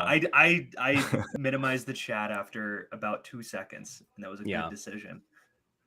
Is there anything else as far as like Georgia or anything that you want to add to the Georgia event, the runoffs, midterms in general? Anything else you want to weigh in on? I will say thank you, Rum1n8, because a conversation with you a few weeks before was the inspiration where I decided that I was going to go to Georgia in the first place. So I don't know if I was going to until we had that talk, and I'm really glad I did. But you have COVID now, so are you blaming me for? Besides that, that's what this is. That's what it is. You're like, thank you. Now that you've tried to kill me,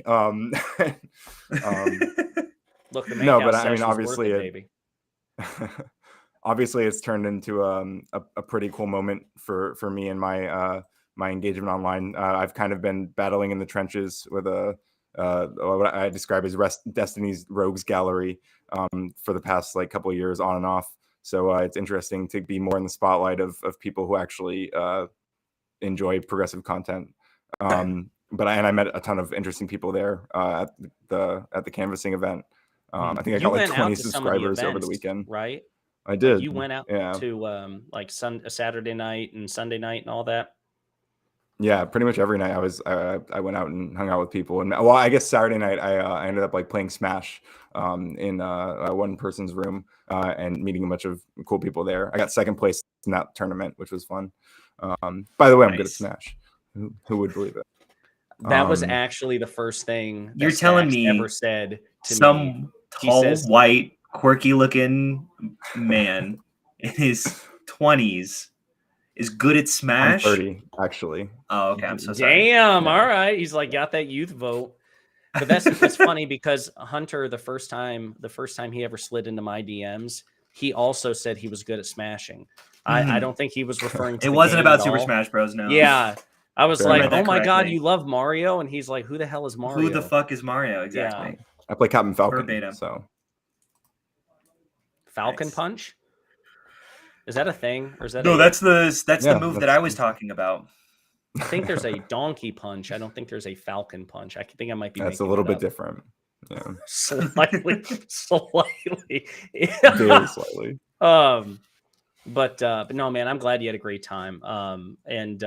One thing I hope you do as well in that video, have you been responding to any of the like the shit talkers in the comments section? I do that in most Destiny videos that I appear in. Number one, for engagement. Number two, for practice, and also to just kind of yell at the centrists or conservatives on his YouTube. You do that? To be honest, I was looking through the comments. I kept an eye on them. I think there wasn't much engagement with it, probably because most people didn't know what we were talking about. Like the clip, the audio. I didn't even know. Like I didn't know anyone was recording that. First of all, I never thought it was going to see the light of day. I thought it was just going to be a moment that would be referenced in the future. I'm glad it was recorded. It was really cool for me to see. Fuck, where was I going with this? In terms of the comments, I don't like. There were comments like kind of talking about that section of the video, but they weren't really talking about like what I was saying, like or what we were talking about. So there wasn't really much for me to grapple with in that regard. Gotcha. So that's kind of where it stands. All right. Well, man, listen, I appreciate you coming on. we'll have to do this again. Stax and I are trying to do this every Monday, and then I'm trying to commit at least like Tuesday and Wednesday to streaming again. It's just like gotta make myself do it. So obviously when you're free, because I'll be talking about politics those days, and pop culture theoretically. He and I are trying to like come up with specific topics for Monday nights. This one kind of came out of left field. But it was fun. It was fun. I mean, as long as you didn't feel like you were put through the gauntlet. I've been in much. I mean, I went on Politically Provoked again the other day, and they were all hammering me down and trying to turn me into an anti-Semite. So I've the high conflict environments. This is refreshing. I like when people who have similar goals to me are pressing me. It's from more a position, but of I good have faith. to think more. Sure. I have to like spend more time like kind of engaging with a more nuanced level of things than I tend to when I'm arguing with those guys. So it's productive, and that's again, it's one of the things that I'm looking forward to when I have a follow-up conversation with Destiny about these things. But overall, thanks for having me. Georgia was awesome. It was nice meeting you. It wasn't nice meeting you, Staxioms. Even if we had met, I think it would have been terrible. So I'm glad we Exactly. He's a bully. All he does is brag about his TikTok follower account, and just I have like looking 100 followers on smugly. TikTok or something. If that, You have how many? Probably not even 100. It's probably like 25. I don't even use it. So.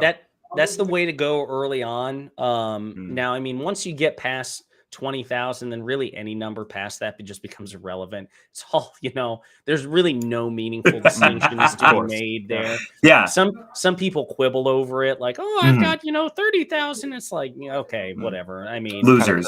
Yeah. They're splitting 100%. hairs. Like, yeah, whatever. Yeah. I'm not bitter. No. But thank you for coming on, man. I really appreciate it. Appreciate you guys having me. I hope we have another conversation soon. You've been good to talk to, and I hope I wasn't too combative. I like it. No, I love it. Sounds actually. good. Again, I want to fight with progressives more. Again, like I said, it's refreshing compared to what I'm normally doing. So thank you guys, and I'll see you next time. See you, Radical. See ya. He's a good dude. Yeah, no, he seems great. No, super solid. Since you interrogated him and just derailed our entire show. Yeah, I'm sorry for pushing him out of the conversation. No, you're kind of a dick. No, I'm just kidding. No, what else, man? What's new? What's new? I mean, I don't know if you saw today, but the special counsel looking into President Trump and the nuclear documents and the January 6th stuff, Jack Smith. He's moving quickly. He actually has issued a subpoena to former White House Chief of Staff Mark Meadows to appear before a grand jury. Wow. When is that happening? Do you know when I have no idea. Let's find out. That's fascinating. I didn't hear anything about this. Well, you're not really a politics guy. You're more of just like a salacious, shit stirrer. You want to compare. Yeah. Is that word okay with you? I said book. I only associate that word with Star Wars. I don't know if you're a big Star Wars guy. Salacious crumb. Yes. Crumb. Yes, son. Get it. Yes. That little gremlin. Yeah. That was not a bad impression. You like it was bad. It was not great, but it wasn't bad. It wasn't as bad as I expected it to be, is what I'll say. I hear that a lot. Yeah. Anyway, so he's making a list. He's checking it twice. He's going to find out who's naughty or nice. Jack Smith is coming to town. So who's Jack Smith? Is that He's the special counsel appointed by Attorney General Merrick Garland to investigate President Donald Trump's shenaniganry pertaining to the documents that he was not supposed to have. Yeah, I actually, at this point, I know like the word nuclear, the phrase nuclear documents has become mimetic. At this point, I can't even remember if it was verified whether or not they were relevant. Yeah, because it was a Washington Post article, right? Was it ever? And you're wondering, You're wondering if it was verified by the Attorney General? I know that was the initial claim, that they suspected that it pertained to like nuclear secrets or whatever. It wasn't, nuclear codes, but it was pertained to, nuclear information. I do know it was top secret, but that doesn't necessarily mean nuclear. And either way, it doesn't matter. He wasn't supposed to have them. The National Archives wanted them back. There's no question from a legal standpoint that he, committed a crime. But Jack Smith is the one investigating Trump at the request of Attorney General Garland. So it's a big deal, man. It's a big deal. So let's take a look. That is a big deal. I was wondering when we were going to hear news about it, and I'm glad that I don't have to pay attention. You just tell me everything that's going on in the world, and that's what I'm here for. Yeah, I don't have to read a single study, single source, news article, periodical, nothing. Absolutely. You're not give me everything. You're not here to read. You're not here to read. If you're reading, I'm failing doing my job. I'm here to be read too. Okay. Mark Meadows exchanged texts with 34 members of Congress about who plans to overturn the 2020 election. Wait a minute. Jack Smith. Okay. Wait a minute. Okay. This apparently is an article that has nothing to do with the fact that Jack Smith has subpoenaed him. It's a separate, it's relevant, but it's not the article which discusses the subpoena. Subpoena. This says that it happened 6 days ago. 6 days ago? No. This is about the January 6th. Hold on. I don't know. I don't know what you're telling me because I can't find anything. I'm an idiot. It was Brad Raffensperger. Man, I'm getting them confused. Oh, I screwed this up. Yes. Gotcha. So Jack Smith is for January 6th. And what's the name for? No, he's also for the nuclear documents, but the subpoena he sent wasn't for Mark Meadows. It was to Brad Raffensperger. That's who I screwed up. Okay. So I've got it right here. Special counsel, Jack. You know what? You're going to have to read this because I'm going to cough to death. I got it. Special counsel Jack Smith has sent grand jury subpoenas to Georgia Secretary of State Brad Raffensperger and to authorities in Clark County, Nevada, bringing to six the number of 2020 battleground states where state or local election officials are known to have received such requests for any and all communications with Trump, his campaign, and a long list of aides and allies. Keep going. State and local popcorn ruminate. State and local officials in Arizona, Michigan, Pennsylvania, and Wisconsin have received similar subpoenas, all of them, like Georgia and Nevada, central to President Donald Trump's failed plan to stay in power after the 2020 election. Have you never heard of popcorn? Did you never do that? No. What the hell are you talking about? You don't know what that is? No. Do you really not know what that is? No, it's a delicious movie snack. You never were like reading books in high school, and then I read books your in high section, school. And then you go popcorn, and then you select someone, and then they keep reading? No. All right. We just grew up in different places, and that's okay. Wait a minute. What? No. No one ever. That is such a normal thing. Maybe it was only in California. Oh, this is what I'm talking about. Your West Coast elitism reading. is once again. No, okay. We don't need to go through this. I validate your feelings. You're bringing your West Coast elitism to the conversation. You look up popcorn reading. I grew up in rural Kentucky. Okay, you're holding my, bumpkin education against me. Yeah, maybe it was a little bougie. Yeah, I know it wasn't. AF. No, you're crazy. Popcorn reading. No, I searched popcorn reading and it absolutely exists. I'm afraid not. So anyway, yeah. So what do you think about that, man? I mean, like, that's no joke. I bet the president or the former president is freaking out, man. It's wild. I'm really interested on what this will have to do with his campaign because I think did he announce his presidential run or is he? I think Kanye did. Donald Trump formally announced right after the midterms. Okay, cool. Yep. Right. Yep. He wanted to make sure I didn't misremember it. There were a bunch of people didn't. Yeah. So I'm super interested. I mean, this will obviously affect his campaign to some degree. I'm really interested. It really depends on how this will end, how that will affect the campaign. But I don't have any strong opinions yet, mostly because there's not a lot of facts going around. I think he's going to be indicted. I do. I know a lot of people were, and I was one of them, especially when Garland was very lethargically pursuing this, right? Just at a snail's pace. I had my doubts because I understood the hesitation that, an establishment kind of centrist-y moderate person, which Garland is. That's part of the reason why President Obama nominated him to the bench in 2016, because he thought it was going to be a pretty easy pick for even the Republican members of Congress. I'm thinking, okay, he probably doesn't want to rock the boat, which indicting Trump certainly would from a public outrage standpoint. Absolutely. So even if the case is there, I could see, even if I personally didn't agree with it, I could see the calculus which says, let's just hope he's learned his lesson and can't win re-election. But as time went on, and then we saw the raid at Mar-a-Lago because of the documents. I mean, he is willing to act against former President Donald Trump. And then this guy, Jack Smith, he's a Kosovo war crimes prosecutor for The Hague. Like, this dude he seems pretty like ruthless. You know what I mean? Like, for sure. Joke.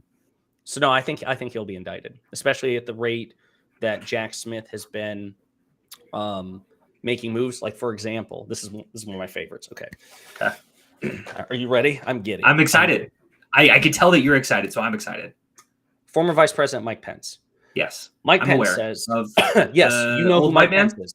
Well, he's kind of got a timeless sense to him. Like, he's not young, but he's not old. He's just. You don't think he's old? You don't think Mike Pence is old? No, when I think of old, I mean, I think he actually looks good for his age. Like, he looks like a supervillain, like a guy who's either in his late 30s or late. I'm not 80s. remembering what he looks like. That is an old man. That is an old.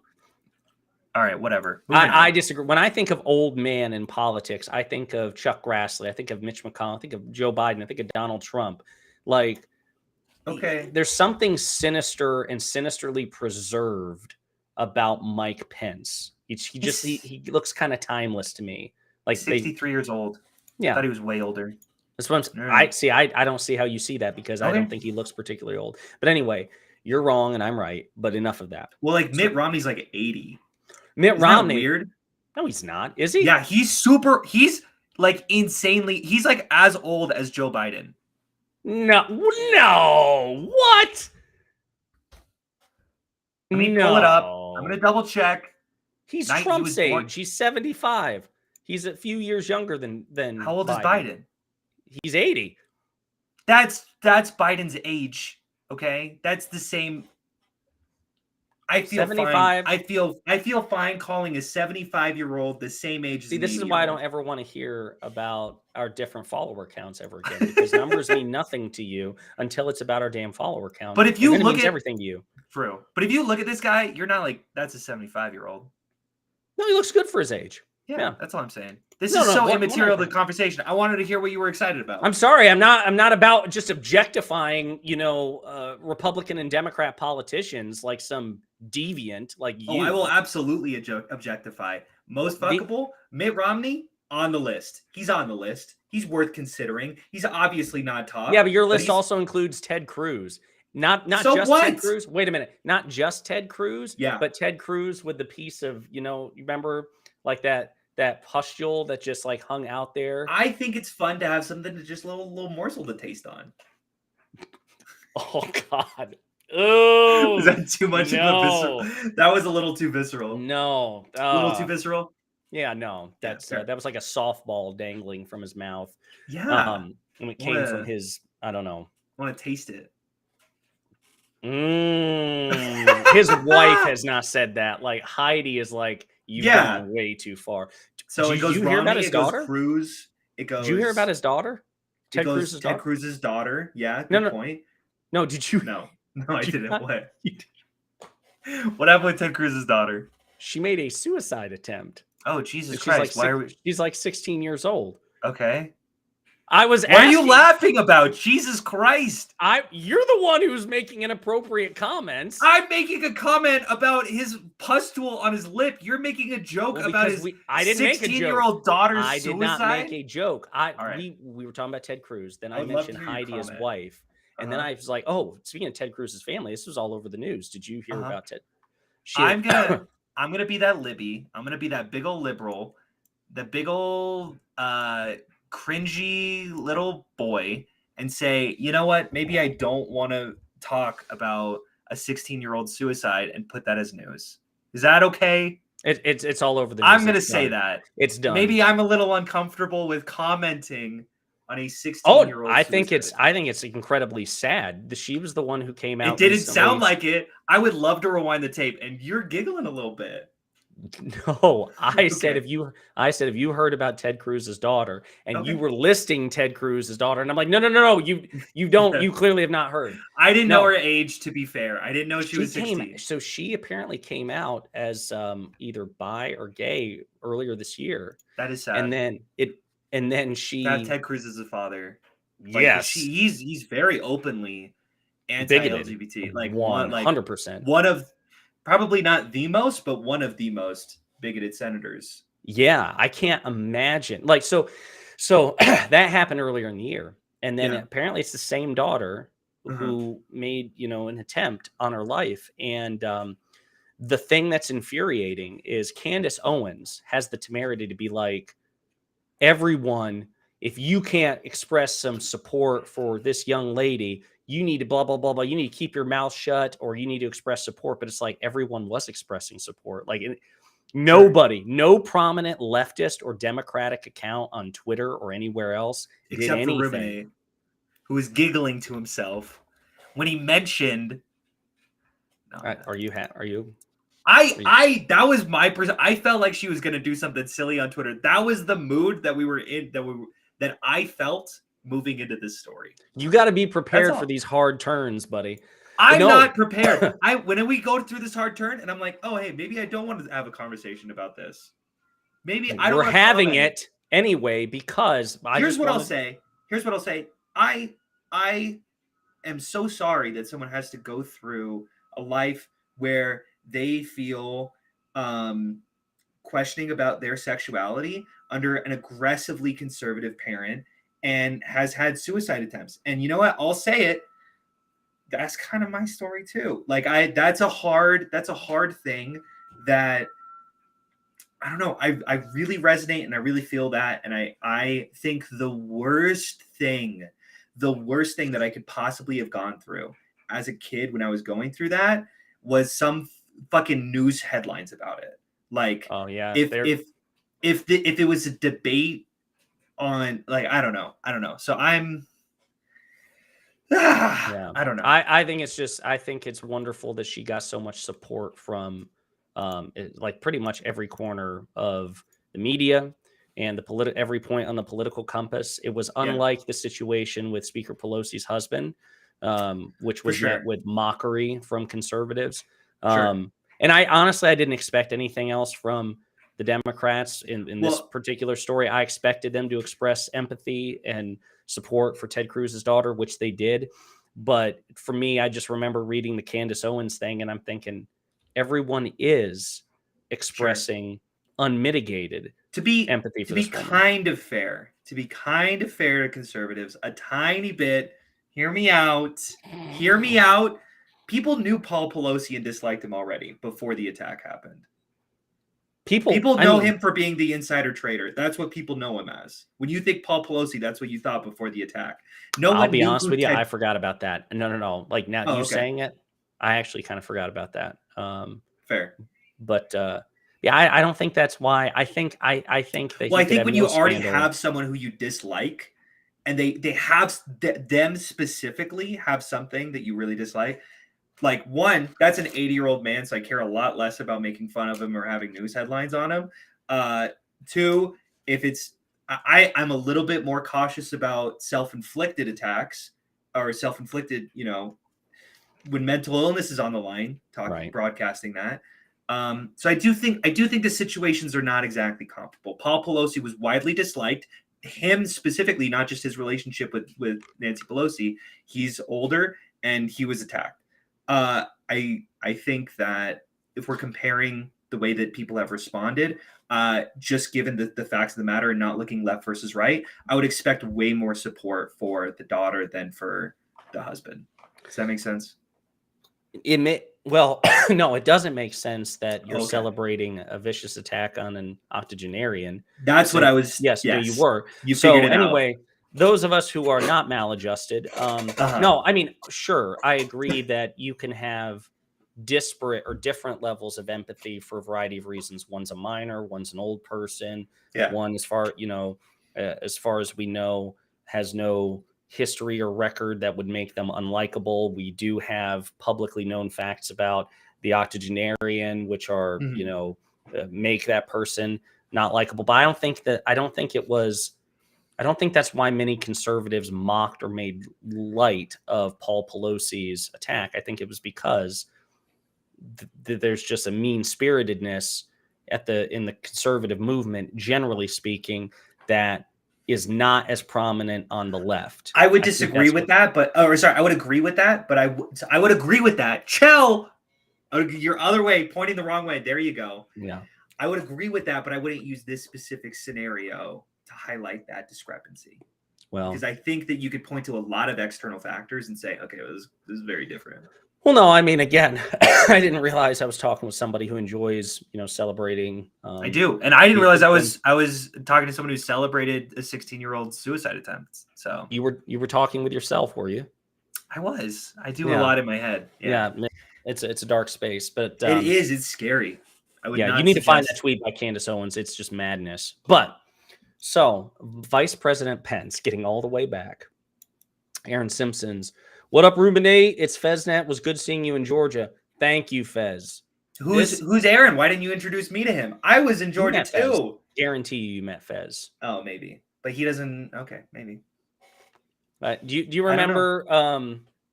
Do you remember this kid? Stax? He was just going off on how he's introduced him to all of his friends, and it doesn't seem like that's the case because I don't remember a Feznet. It maybe if you now would maybe this would be really this might blow up right in my face when he's like, yeah, I definitely remember you. It probably will, me, as do most things in this conversation. So Vice President Pence. Yes. He does look familiar. I don't think we met. We might have seen each other. Might have seen each other out of the corner of the eye because we were still in the same area and there were only 300 people there. But he's looking at your mug sheet.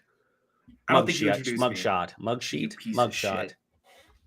So anyway, Vice President Pence, says a couple of months ago, when he was hawking his new book, I don't know if you heard about, but he wrote a book, and it was about his political career, and it includes what it was like working under Donald Trump and January 6th, and having to certify the election, and of course, mainstream media gives him a red carpet to shill his book. CNN, ABC, all these very few of them ask him challenging questions.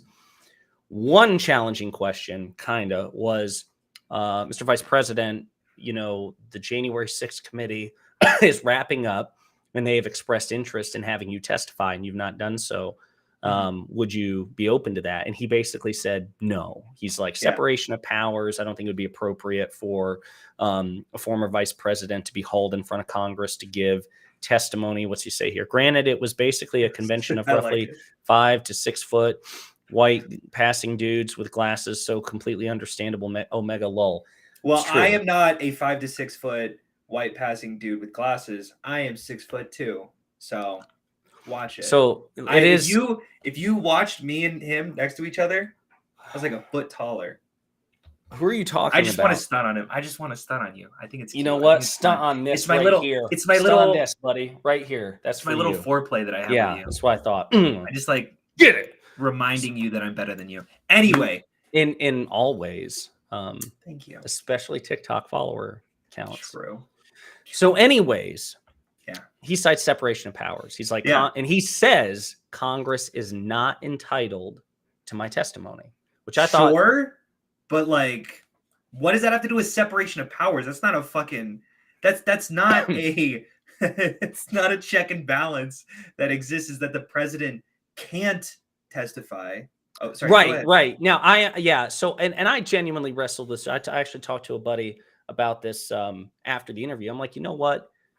Not to give the devil his due, but I do recognize I do recognize separation of powers is important. And I do think it would be inappropriate, or it would make me uncomfortable, the idea that Congress could just subpoena a president or a vice president or former vice president or former president. Sure, but I think we could also encourage members of the executive branch. But that's what I was getting to. Your Sure. point is, and I think that was the interviewer's point. Well, I'm not asking them to subpoena you. I'm asking to skip that step, and you just, since you recognize what January 6th was, and it was, you write in your book about how terrible it was, and yada, yada, yada, yada, just volunteer to give testimony. And he just kind of so he kind of redirected.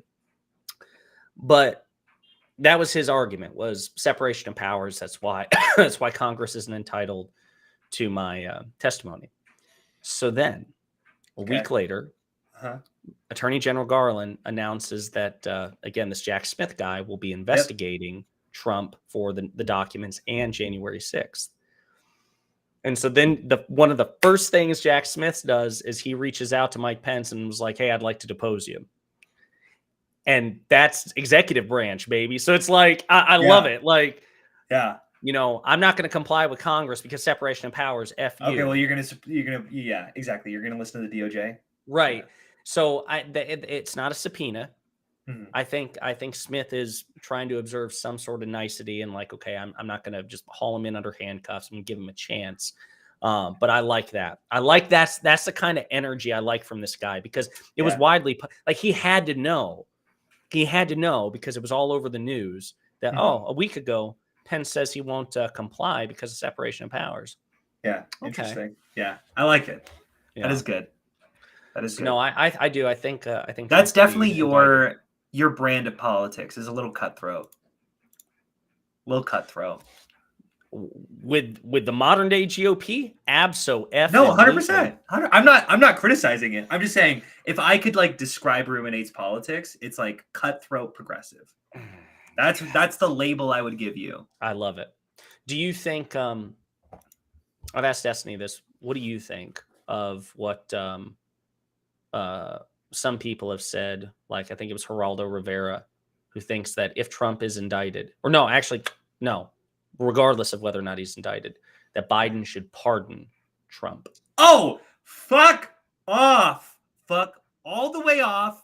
God damn it. This love of maybe I grew up in a very niche corner of the country, but whenever we talked about Nixon growing up, people were like, oh my God, I'm so fucking grateful that Ford pardoned Nixon so we could all move on with our thing and just make sure that the president is above the goddamn law.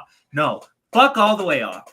This is, a great way to I know this is just personal, but my dad was obsessed with Watergate growing up. And every time that he talked about Nixon, he was just like, you know what? I really like that Ford pardoned Nixon so that we could move on as a country. And I'm like, you know what? A great way to move on with the country is having justice served and understanding that we can actually respect these institutions because we know that they're not above us. No, absolutely not. I've not heard any. Are you talking? Are you muted? I don't hear a word you're saying. I muted myself twice. I muted myself in the server, and I muted myself on the microphone here because I didn't want to cough audibly. What I was saying was, I completely agree with you. As a matter of fact, I kind of fell in love with you all over again when we were talking about that. Because, I mean, joking aside, for real, what a wrong signal to send to everybody. 100%. 100%. It's so what did Destiny say? He was kind of on the fence from what I remember. The biggest institution guy on fucking Twitch. And how else can we enforce respect of institutions if not to make sure that they are in line with the law? The fundamental bedrock of a democracy, of a republic, is that no one is above the law. You psychos. No, absolutely not. I'll go fight Destiny right now on this. Jesus Christ. Fight FITE me IRL. Yeah, fight me in real life. No. Listen, I think his objection was, to Steelman his case, because he was thinking about the long-term consequences. I think in principle he would readily concede. Okay. Trump should be indicted. Sure. No matter what the consequences are. What are the long-term?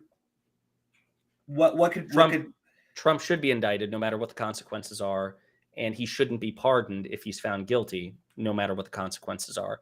But from a consequentialist perspective, I think Destiny would kind of be nervous because that might cause a civil war. Huh? Sorry. One. Just I disagree fully that would cause a civil war. I don't think that Trump has anywhere near to enough backers at this point. Like he has lost so many supporters down the line. I'm not entirely sure if that's justification to not have justice do its course. I'm interested in it, but I do not think that would happen. I think Trump had very low approval rates throughout his presidency. And then he got COVID passed through. So a lot of his conservative, like he was super on board with the COVID vaccine and a lot of lockdowns and things like that. And his supporters really didn't like that. And then he left and he just sort of like gave up on the January 6th supporters because he realized that was kind of a lost cause. And his supporters really didn't like that. And they found a new boy. They found Ron DeSantis. I don't think indicting Trump will do jack shit to this country. I don't think there are enough supporters who stand by him as unilaterally as he think he does, or we think he does. I bet you there are Republicans right now who would obviously not publicly say this, but are really hoping low key that that's exactly what happens because they want to be rid of him. Like, 100%. He is excised. He has completely split the Republican Party. And if there's anyone that I could point to and say, and as a reason as to why Democrats did so well in the midterms, it's Trump who completely split the Republican Party into like 5 different factions. You've got like the crazy conspiracy theorists who are still on Trump for some reason. No. The crazy conspiracy theorists left Trump because he was pro-COVID. And then you've got the Trump loyalists. Pro-vaccine. And then you've got like, what did I say? Oh, pro-COVID. Sure. Pro-vaccine. Yeah. Pro-vaccine. You crazy conspiracy theorists. You've got the DeSantis, like anti-lockdown, very suit and tie conservatives. Then you've got the Mitt Romney who's like wondering where the GOP was back in the 80s. They're like, I didn't realize that we were explicitly saying this. I just wanted to enact all these racial things through policy. Anyway, I don't know. The Republican Party is completely fractured at this moment. And I think that if a lot of Republicans would want to, this is their moment. Use this is the time. The Republican Party back. Like they got to step up their A game right now. And the idea of Trump running as a fucking independent is the biggest like ways to tank their chances. So I think Republicans would probably stand by this if they're thinking critically or politically. And I think a lot of the people who are feeling emotionally, I don't know. I don't think the Trump loyalists are anywhere near to a sizable degree or a sizable population that it would matter. Have you followed the Twitter files? Yes. What do you think about those, buddy? Take it away. What do you think about those? God. What was the term? Nothing burger? What was that in reference to? Where have I heard that phrase? Nothing burger. What was that in Benghazi? And then Benghazi. Thank you. Ever since, yeah. Yes. Nothing burger. I don't know. There is so little. It's like, oh, did you know that Twitter employees were debating on whether or not to ban certain figures from a public platform, even though they had an inherently broken terms of service? Yeah, of course. Of course, that's not surprising. Of course, I knew that there were going to be meetings where they discussed that and they debated on whether or not Trump broke terms of services because he called for war as the president on Twitter, but he didn't exactly say, I'm going to murder someone. Does that count as terms of services? That's a hard question. Of course, Twitter debated about that. That's not something that's newsworthy. Aaron says it's a void burger. Fez says that's a void burger because quite literally nothing. It's moved beyond nothing. It moved beyond nothing. Where it's the absence of thing. It's not like space. It's like antimatter. Yeah, it's like an event horizon. At least space has like the occasional particle moving through it. Right. But this is well, it's I mean, this Destiny's been on a kick about this. I was in a conversation last night on his, or last night or the night before on his channel with Counterpoints and Mind Waves and others, and having a couple of direct message conversations with a couple of the people in chat about it. So I agree, it's nothing burger, obviously, but it's like in 7 different ways. So like number one, when again everyone's like, this is a First Amendment violation, the government was censoring information. When conservatives say this, they're referring to the Biden campaign, which was not that Joe Biden was not a member of government at that time. He was a private citizen. They're saying Biden. One more time. Sorry, run that past me. I'm trying to follow that logic. So there have been multiple iterations of the Twitter files. I think we're on Twitter file 5. So the first or second one was about Hunter Biden. Yeah.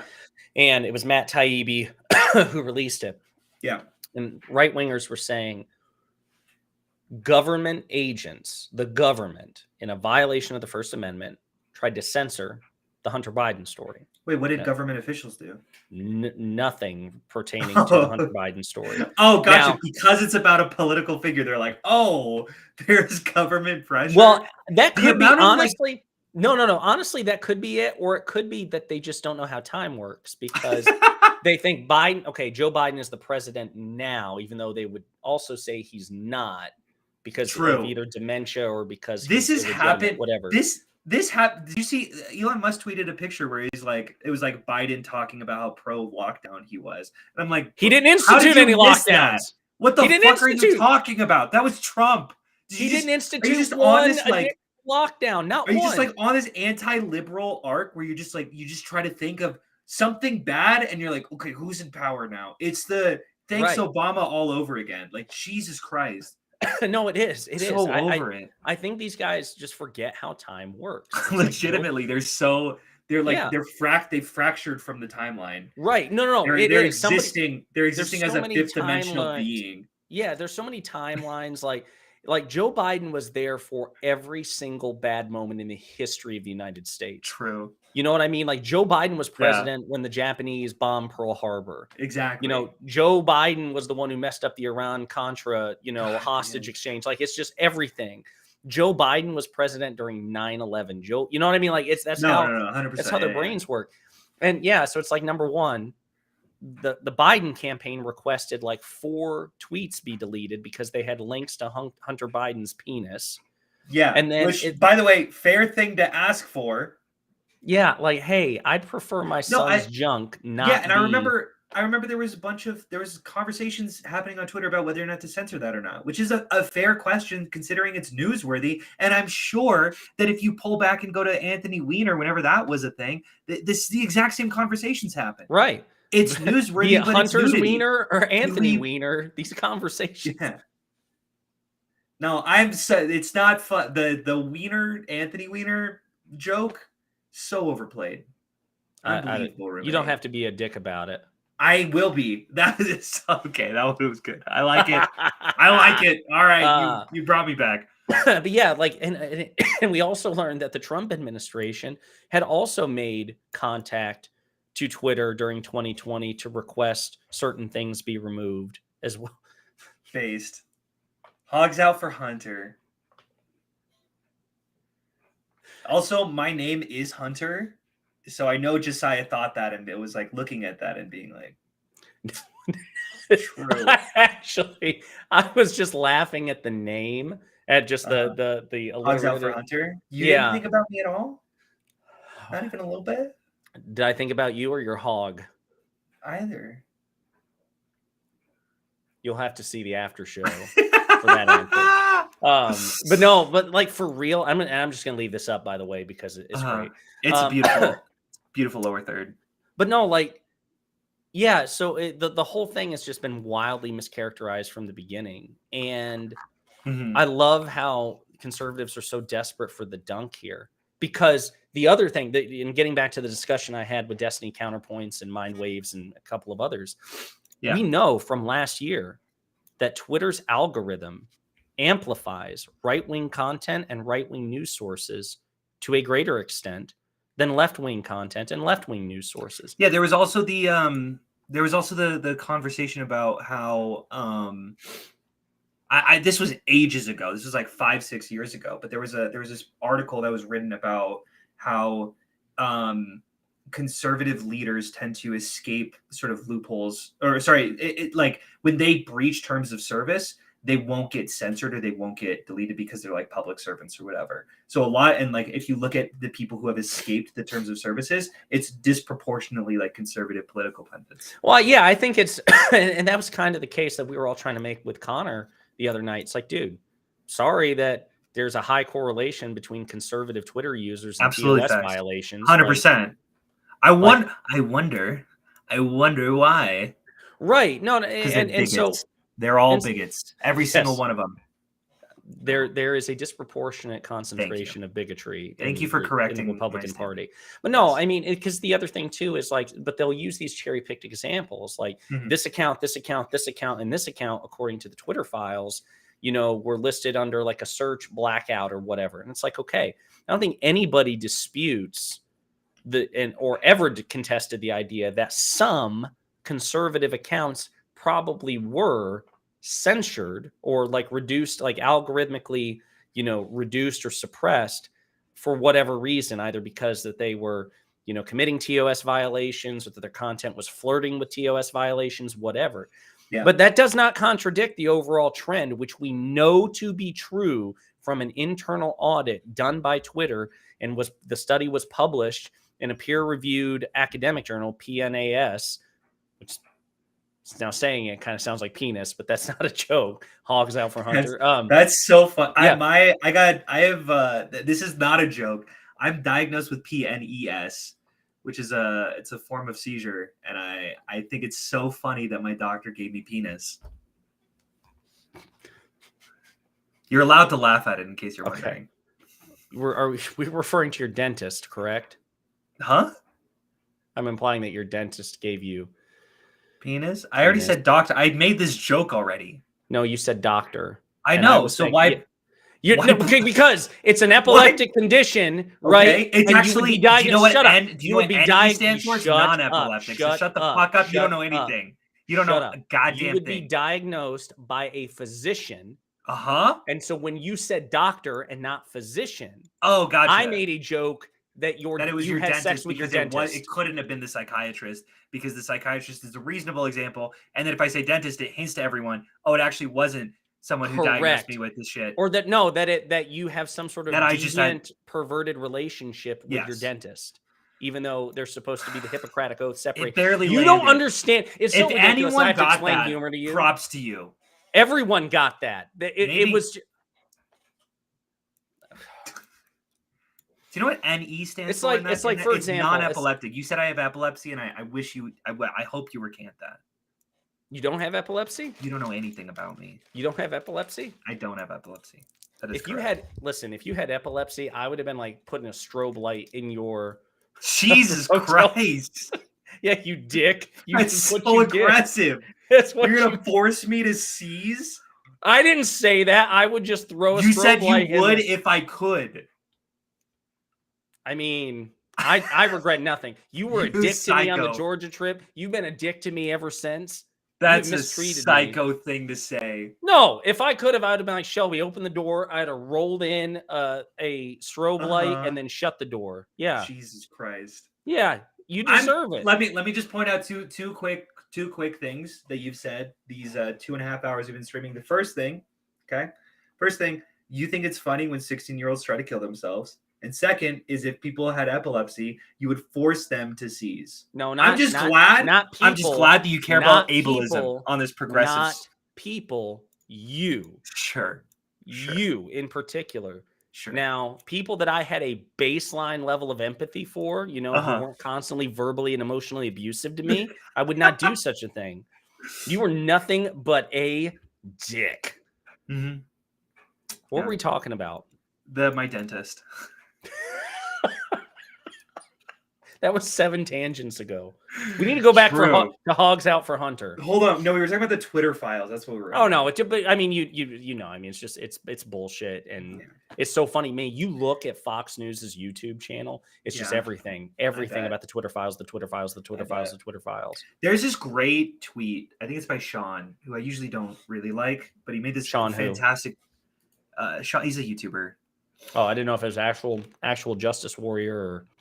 Nope. He's his name's Sean. I think he goes Sean and Jen. Maybe you know him as that. He has this great tweet where he's like, Elon Musk is slowly finding out that it's not because there's a liberal bias, it's because there's kind of a money bias. And as soon as he walks in and he's like, oh shit, I thought having this conservative angle would do this for me, and now I'm just realizing this just makes good business, and then accidentally stumbles into the exact same decisions that Twitter's been making for the last 6 years, which is what he's done. He's banned a bunch of accounts because he realizes, oh, maybe free speech is not that good idea because advertisers don't want me anymore. These people are also saying some psychotic shit and no one seems to be calling them out on it. Maybe I do kind of want banning here. Yeah, maybe I do need functional moderation, content moderation, and some sort of enforced terms 100%. Of service, which dispute the idea of free speech absolutism. See, he's a problem of his own making. He really is. He had, not only in terms of his wealth, but in his reputation for the longest time, he had, he had the world in the palm of his hand.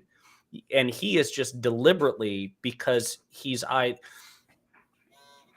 I still can't quite figure him out in the sense that a lot of people say he's a troll, and clearly he does troll. But I don't know. So. I don't know. Have you ever heard of Schrodinger's asshole? You ever heard that term? I've heard of Schrodinger's cat. Yeah. So it's a play off of Schrodinger's cat, obviously. Where the Schrodinger's asshole is basically someone who says something crazy, and then depending on the reaction that they get, they'll change the nature of their intention. So it's like the classic, I'm going to say something vaguely racist, but if it's like, it would never if anyone agrees with them, true. If anyone agrees with them, then it's like, oh, okay, hell yeah. But if anyone disagrees, it's like, whoa, it's just a joke, right? Right. So it's that. I feel like that's with Elon's trolling. It's like if anyone takes him seriously, then he's being intentional. But if anyone is like, well, what the hell is this? He's like, oh, I did it just to get a laugh out of you. That's this guy. Yeah, no. Yeah. I hear you, because he's clearly, or he at least seems to me, to have a very fragile ego. He's a narcissist with a very fragile ego. And speaking of, did you see Dave Chappelle brought him out? It's so good. Did you see his cope? So he's like, it was actually 90%. I love people who who try to appear incredibly smart by I'm trying to think of a word other than mathematize, but I guess that's just the word I'm going to go with. Just mathematize social interactions in a way to appear smart. Quantify, yeah. Yeah, well, I like mathematize, so I'm gonna go with that. No. That's. But I don't think quantify. It doesn't they're trying to draw all of these these. I saw 90% people exactly. I'm rich, bitch. Yeah, did you see that? Elon Musk shouted, "I'm rich, bitch," into the. He did. Now that microphone. I didn't hear. Oh, yeah, and then everyone just kind of booed him more, and then he sort of sulked off. But he said it weird. It was a fun sight to behold.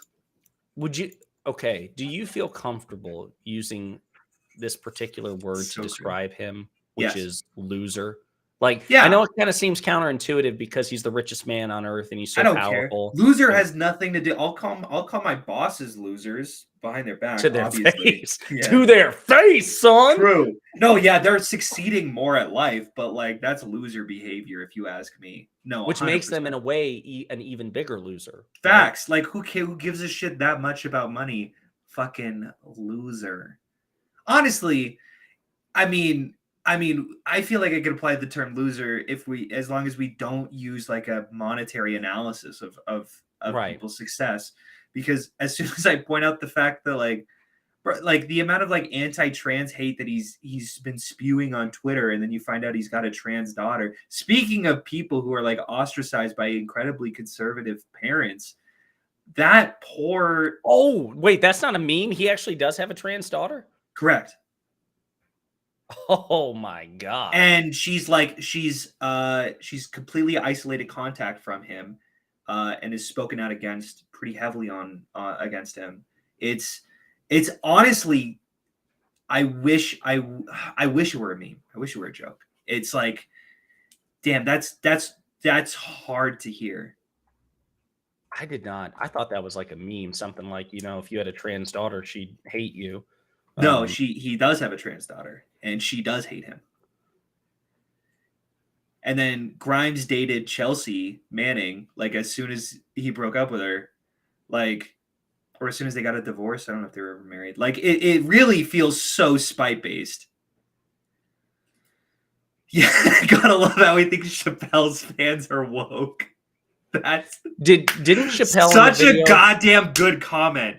Such a good comment. If anyone has been following, what were you gonna say?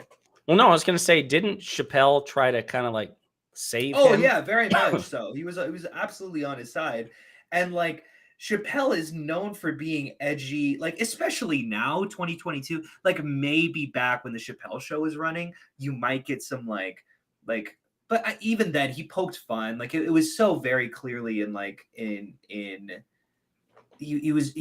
don't think you're gonna get like snobby liberals even after the Chappelle Show, which was very progressive at the time. But like, after that, he's made a clear stake that he's there to be edgy, and he's there to be controversial, and he's there to be interesting, I guess is what I'll say. I dislike some of the things that he says for sure. But yeah, he's so people who showed up to that show are not the white entitled liberal cringy SJWs that Musk apparently thinks that they are. Yeah, this entire interaction, and I'm glad there was video footage, but it's hilarious. Yeah. I don't know, man. Like, this is, and then it got banned off of Twitter. Did you see that? All the videos. What? The free speech warrior himself. The free speech warrior himself. There were like 3 videos that went really big, and the entire account got banned.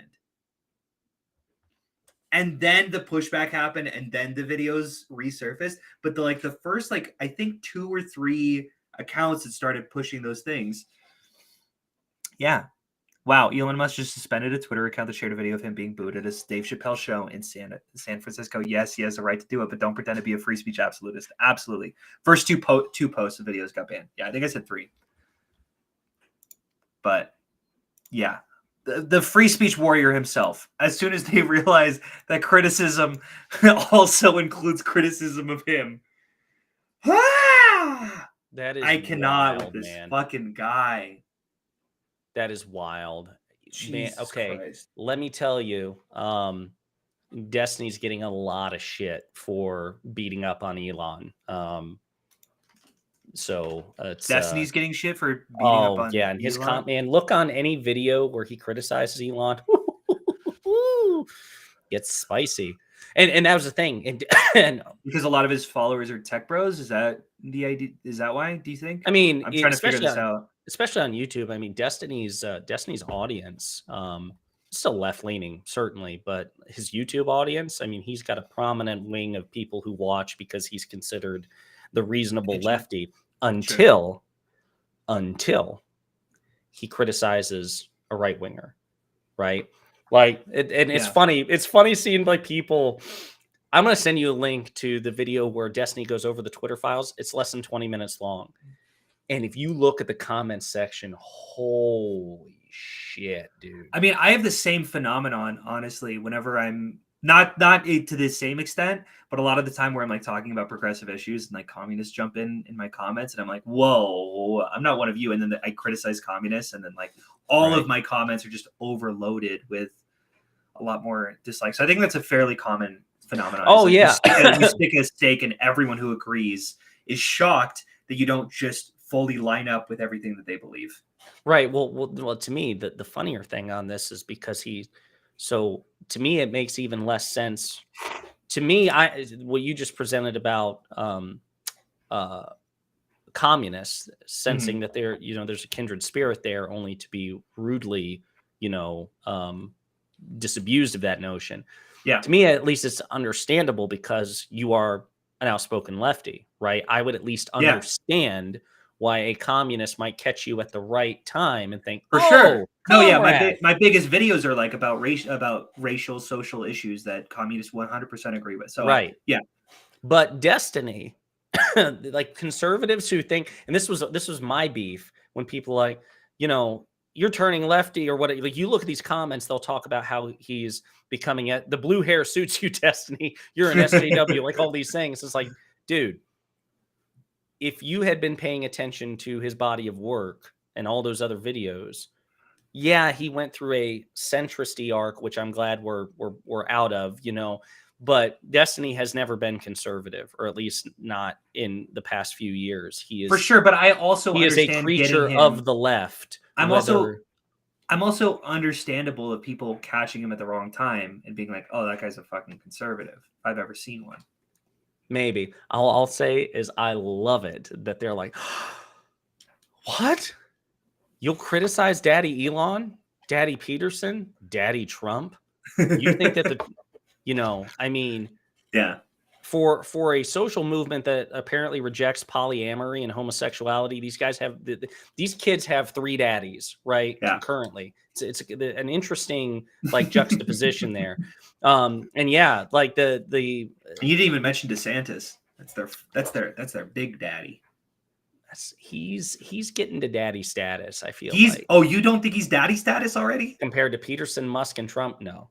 I think he's the next one. I think Trump has been replaced.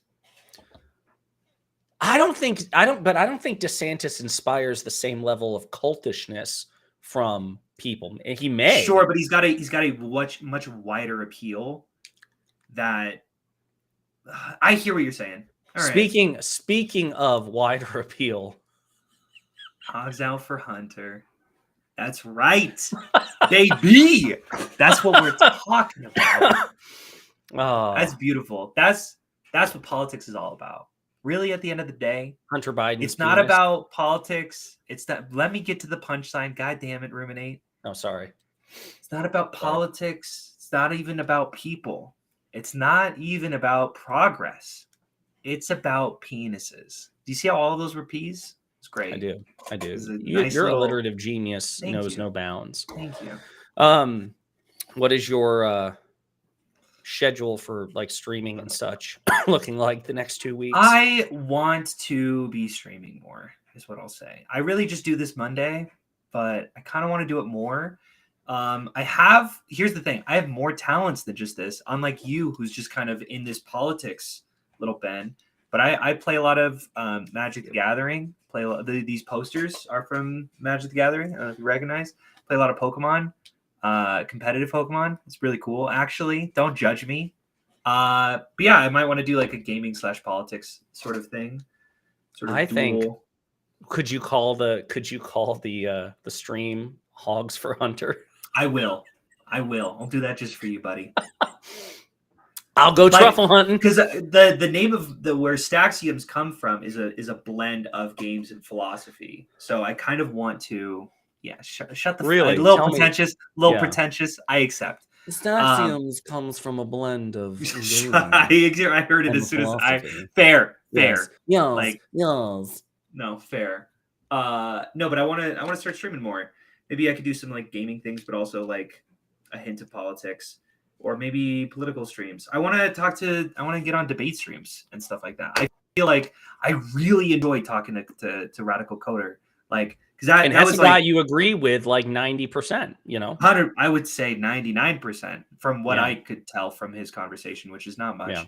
But yeah, like I want to get in the weeds and I want to disagree and I want to yell and I want to fight a little bit. Counterpoint said that he was starting up a new panel show, which I think he's trying to make the successor to the Hippy Dippy thing. Gotcha. Definitely. Is Hippy Dippy dead? Yeah. Dylan officially retired it months ago. Gotcha. I actually got on their list a little like right near the end because I talked to them because I knew that was like the big thing and they're like, yeah, we'll definitely have you. And then I didn't hear back from them for like a while. And then I like checked the person that I was talking to who wasn't Dylan. Danabo, probably. Yeah, they're like Twitter Yeah. was like completely gone. I was like, I don't know what the fuck happened here. Yeah. No, so definitely keep an eye out for that. And yeah, I'll message him. I'll talk to him about it. And yeah, I think that would be really cool. I want to get more into the debate streams. I want to refine. Well, I think you're very good at it. What you lack in thank any you. sort of like, I don't know, charming personality, you make up for in being an argumentative piece of crap. So he killed no, it and to I'm go do actually his- quoting your girlfriend there. That was not an I opinion think offered. honestly that is very well something that Shelby has said. Yeah. But yeah, he killed it to go do his Ukraine war project. Hell yeah, no, fully support. I'm all about real politics. I'm all about Russia. getting rid of the true. Go check my Twitter. It's definitely got a Russian flag up there. No, yeah, solid, super. I love seeing streamers really take like real politics. Like obviously with Destiny, with Warnock and Ossoff, and what Dylan's doing with Ukraine. Like that is such an incredibly awesome thing that I don't think enough people give him credit for. Is like he wanted to go to Ukraine to document the war, and get eyes on that, and like that is so necessary and so important. And like, yeah, not to suck his dick, but I'm sucking his dick. So, who are you pointing to? Is that me? Do you think I'm above you?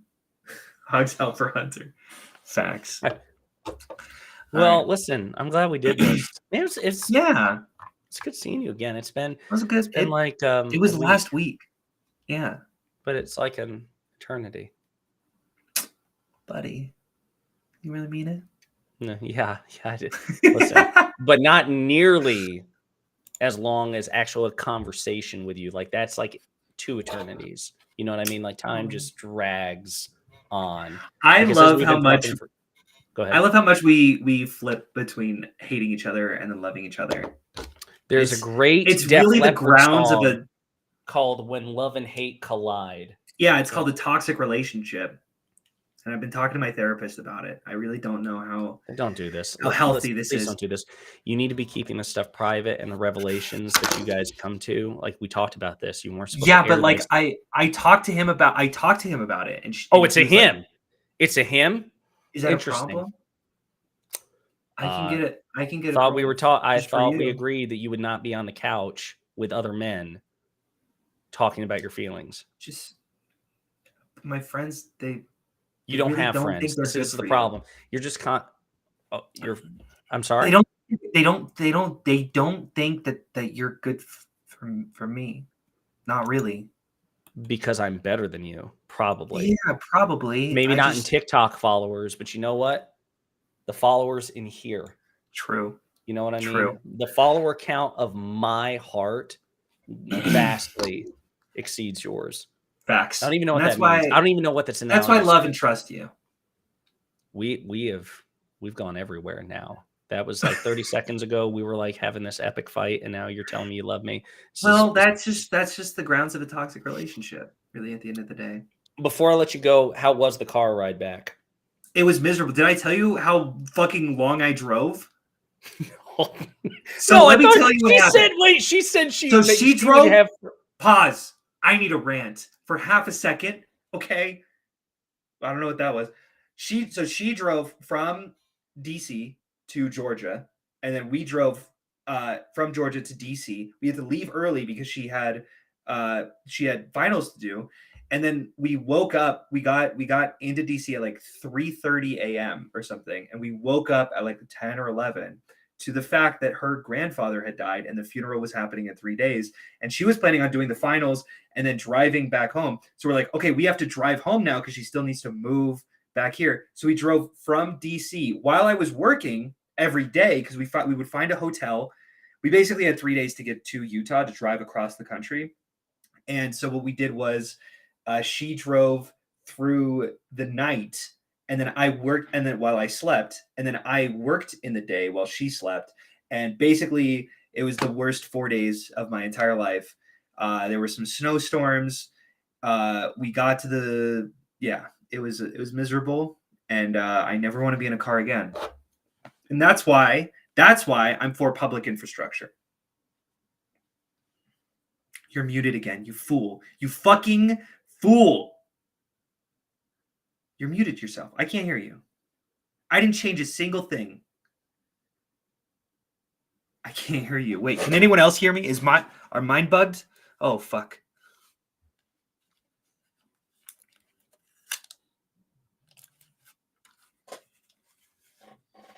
Speak.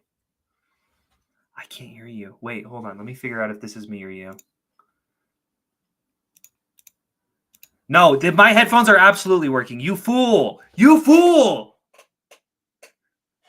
I can't hear you. I can't hear you. I can hear you, not Rum1n8. Unbelievable.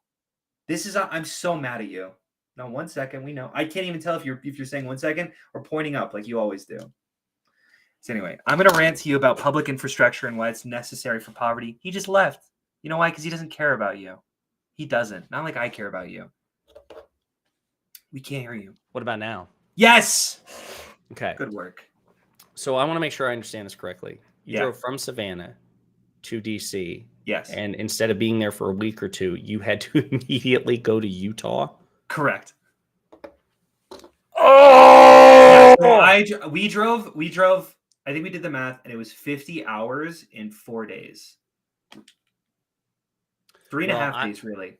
I mean, we drove for awful. 50 hours. How's she holding up with the? We both just immediately like. No, from her grandfather. Oh, I mean, it was sad. We're fine now. I cannot believe I don't know what to tell you. 3 day. Just that whole thing, dude. It was. We were like so close to murdering each other at the end of the. We were like high strung, got no sleep. I slept sitting up for like for 3 days, for 3 nights straight.